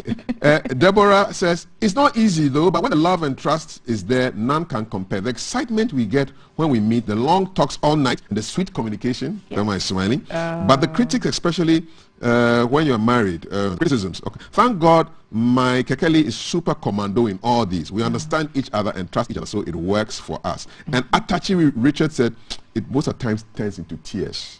Love is present. Love is what you see all the time. Insecurity plays a major role in our world today. It's an experience to not to really savor. Yeah, if you're insecure, then a long distance relationship, I would say, is probably not. I mean, so here's my disclaimer: I'm not a relationship expert. Okay, no, you're just talking about your own experience. So I can only just talk about what I have known. Okay. So if you're insecure, then a long distance relationship is not for you. And if you listen to gossip, leaders don't listen to gossip. If you listen to gossip, a long distance relationship is not for you. All right. And if you're in a long distance relationship with somebody who is in the public space, it's at another level of pressure, and because there's more scrutiny, you're more likely to be spotted at venue A or venue B, and people will be like, pick up the phone and call, hey, Mrs. A, like I just saw Kaf drive by. He was with this girl. I'll share you a story about and the girl's probably me. I'll share you a story about that pretty soon. But 054-3664-264 is our number. We have another caller on the line. Good morning. Morning. What's it like being in a long distance relationship? Really bad. Really bad. I remember once I was in a long relationship with a guy in my hometown at Nabrongo. I was in Accra working and he was in Nabrongo. And normally, my place is too far. So if you see me travel going there, it's once a year. And anytime I go home, I go to him, she's always complaining I should leave my job and come and stay. And I cannot leave my job. No. And my hometown too is really far. And he started thinking like I was having a relationship at Accra. That's why I don't want to come and stay with him. It became a trouble. And every day we have to argue because of that. And he decided that he cannot live with me because he thinks that I love my job more than him. But it's not like that. So sometimes you have to adjust it. Yes. So who ended it? And what's your name, please? My name is Alex. Alex, so who ended the relationship? He ended it. He ended it. How do you feel now? Are you happy? I'm happy now. I'm married to one handsome man now. And I'm in Accra now. And where is the man? My man is in Accra here. Okay, so it's no longer long distance. Yes.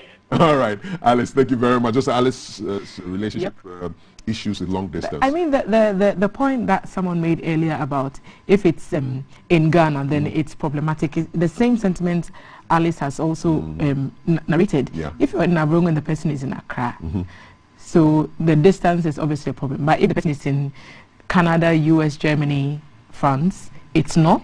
Okay. All right. Now comment here. It takes two mature-minded individuals with a high level of understanding of what they want to achieve. Says promise. # not for kids. 054-366-4264. We have another caller. What's your name? What's it like being in a long-distance relationship? My name is Frimpong. I'm Frimpong, calling from Kumasi. All right. Is it a Ghana long distance or Ghana abroad? Hello, Frimpong. Ghana distance. Ghana. Okay, so you are in Kumasi. Where is your lover? And the lady is in Peki. Where? She's in Peki right now. She's in Peki. Okay, so tell us what's it like? In the voter region. All right, what's it like? Yeah.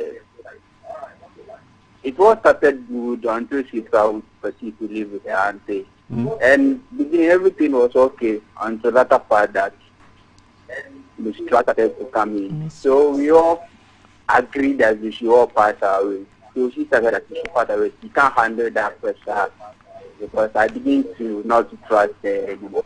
So it all ended in tears for my part. But she herself, she was okay. So she was laughing, you were crying? Oh, yes. Oh, Charlie, sorry. Sorry. It doesn't cover anything. It go be. It go be. Thank you very much. So that I wish more of the success stories. Yes, will come through. Would come through, because there are some who have done this and it has worked for them for years. Someone made a comment about when the two finally meet.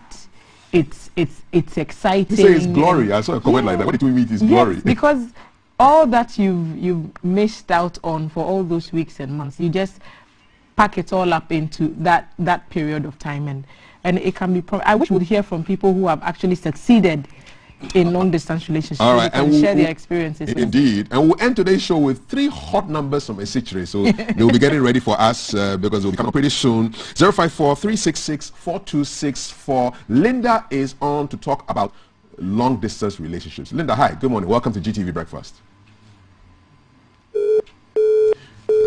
Linda will come back. More comments. Lexis Bill, it's not easy, you get to miss her physical touch and presence. And then John Jr. says, sometimes one may be wondering what the other partner is doing in his or her absence. So to me, it's not all that easy to have a long-distance relationship. Best Brain says, long-distance relationship, dear, and no one, I miss you. Is that true? To be fair, if you can't trust someone who is right there with you, I mean, how many people, I'm not even going to say men or women, how many people cheat on their partners even when they are both in the same home, in the same city, in the same country? So it does not necessarily mean it's any different for long distance relationships. It just means that there's a gap that needs to be filled, and the two people, mature mind someone said, need to agree on what fills that gap, because what works for one person may not work for another person. So you can't drink Panadol for somebody's headache at all. 054-366-4264 if you want to get through to Thelma and I to talk about your experience of a long distance relationship. I'm just going to Facebook, hashtag GTV Breakfast. Evan Yeli says, she shows up mostly when it's dark, sometimes full and at others not, but our love is always complete regardless. She accepts you as you are, transforms you into a star, to be admired from afar. I'm in love with the moon, and distance has always been part of our union. Funny guy. Some people actually love the distance because there's a tree expression. And there's a caller on the line, but I'll get back to you on that shortly. Okay, hello, good morning. Welcome to GTV Breakfast. Long distance relationship. What's it like for you? And please turn off the volume on your radio, on your phone, on your TV. Hi, good morning. Turn your volume off on your radio, on your TV. Speak to me through the phone. Okay. What's your name? Okay. I'm Millie. All right, Millie, what's your relationship status? I mean, how is it like for you long distance? Please, it's not an easy task at all. It's a very big challenge for us. I was in Kumasi, and my husband was Accra. And every 2 weeks, I have to come to Accra just to check on him. Sometimes he has to make the move.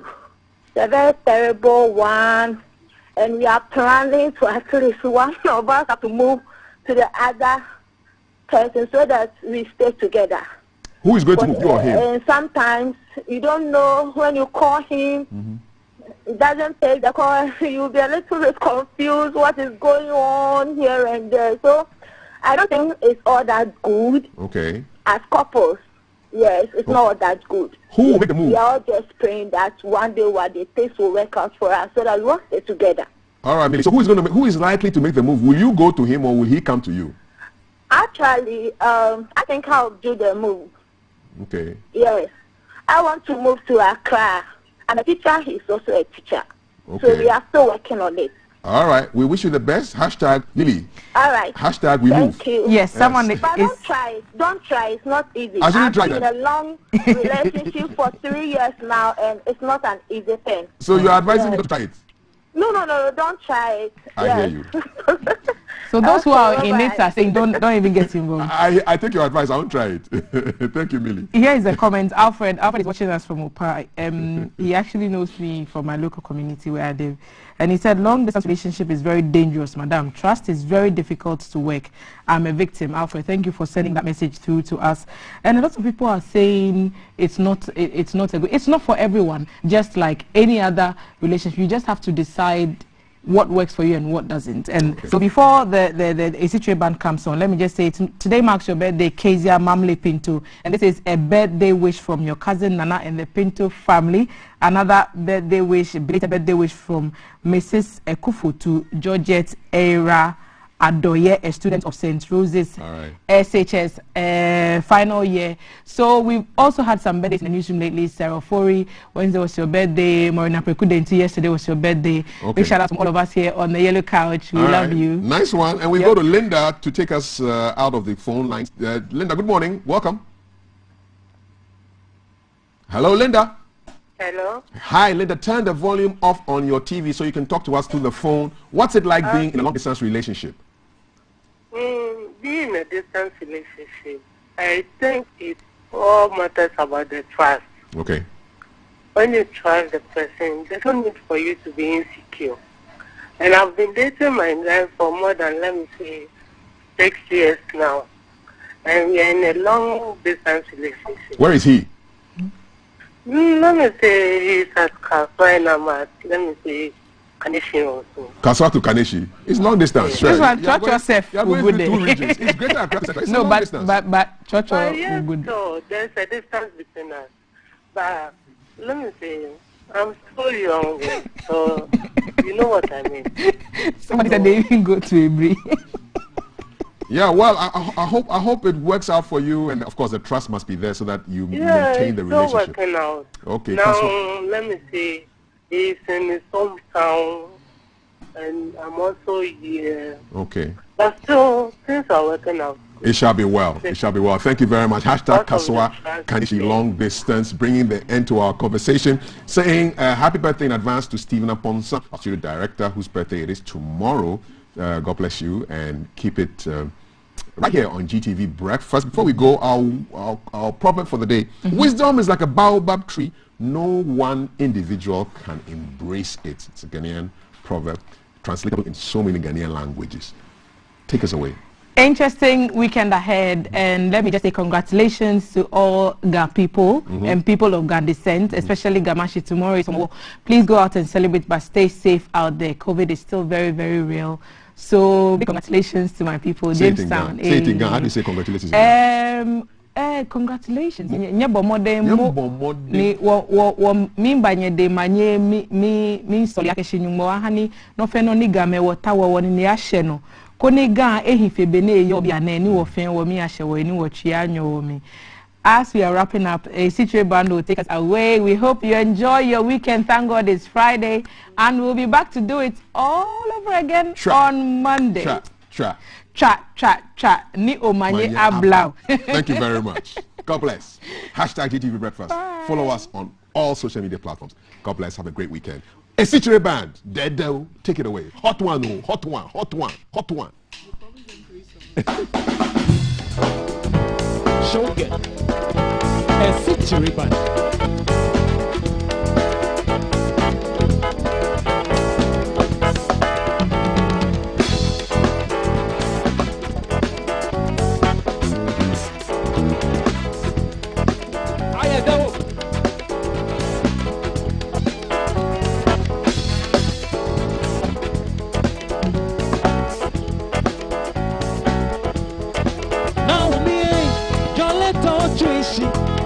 Smile, me,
Coming live from the capital, this is the Breakfast Show.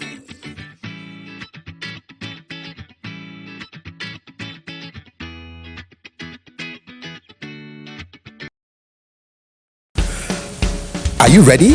It's heat hot, and we are serving you breakfast. A la carte. It's a brand new packaged breakfast served on GTV, our style. Keeping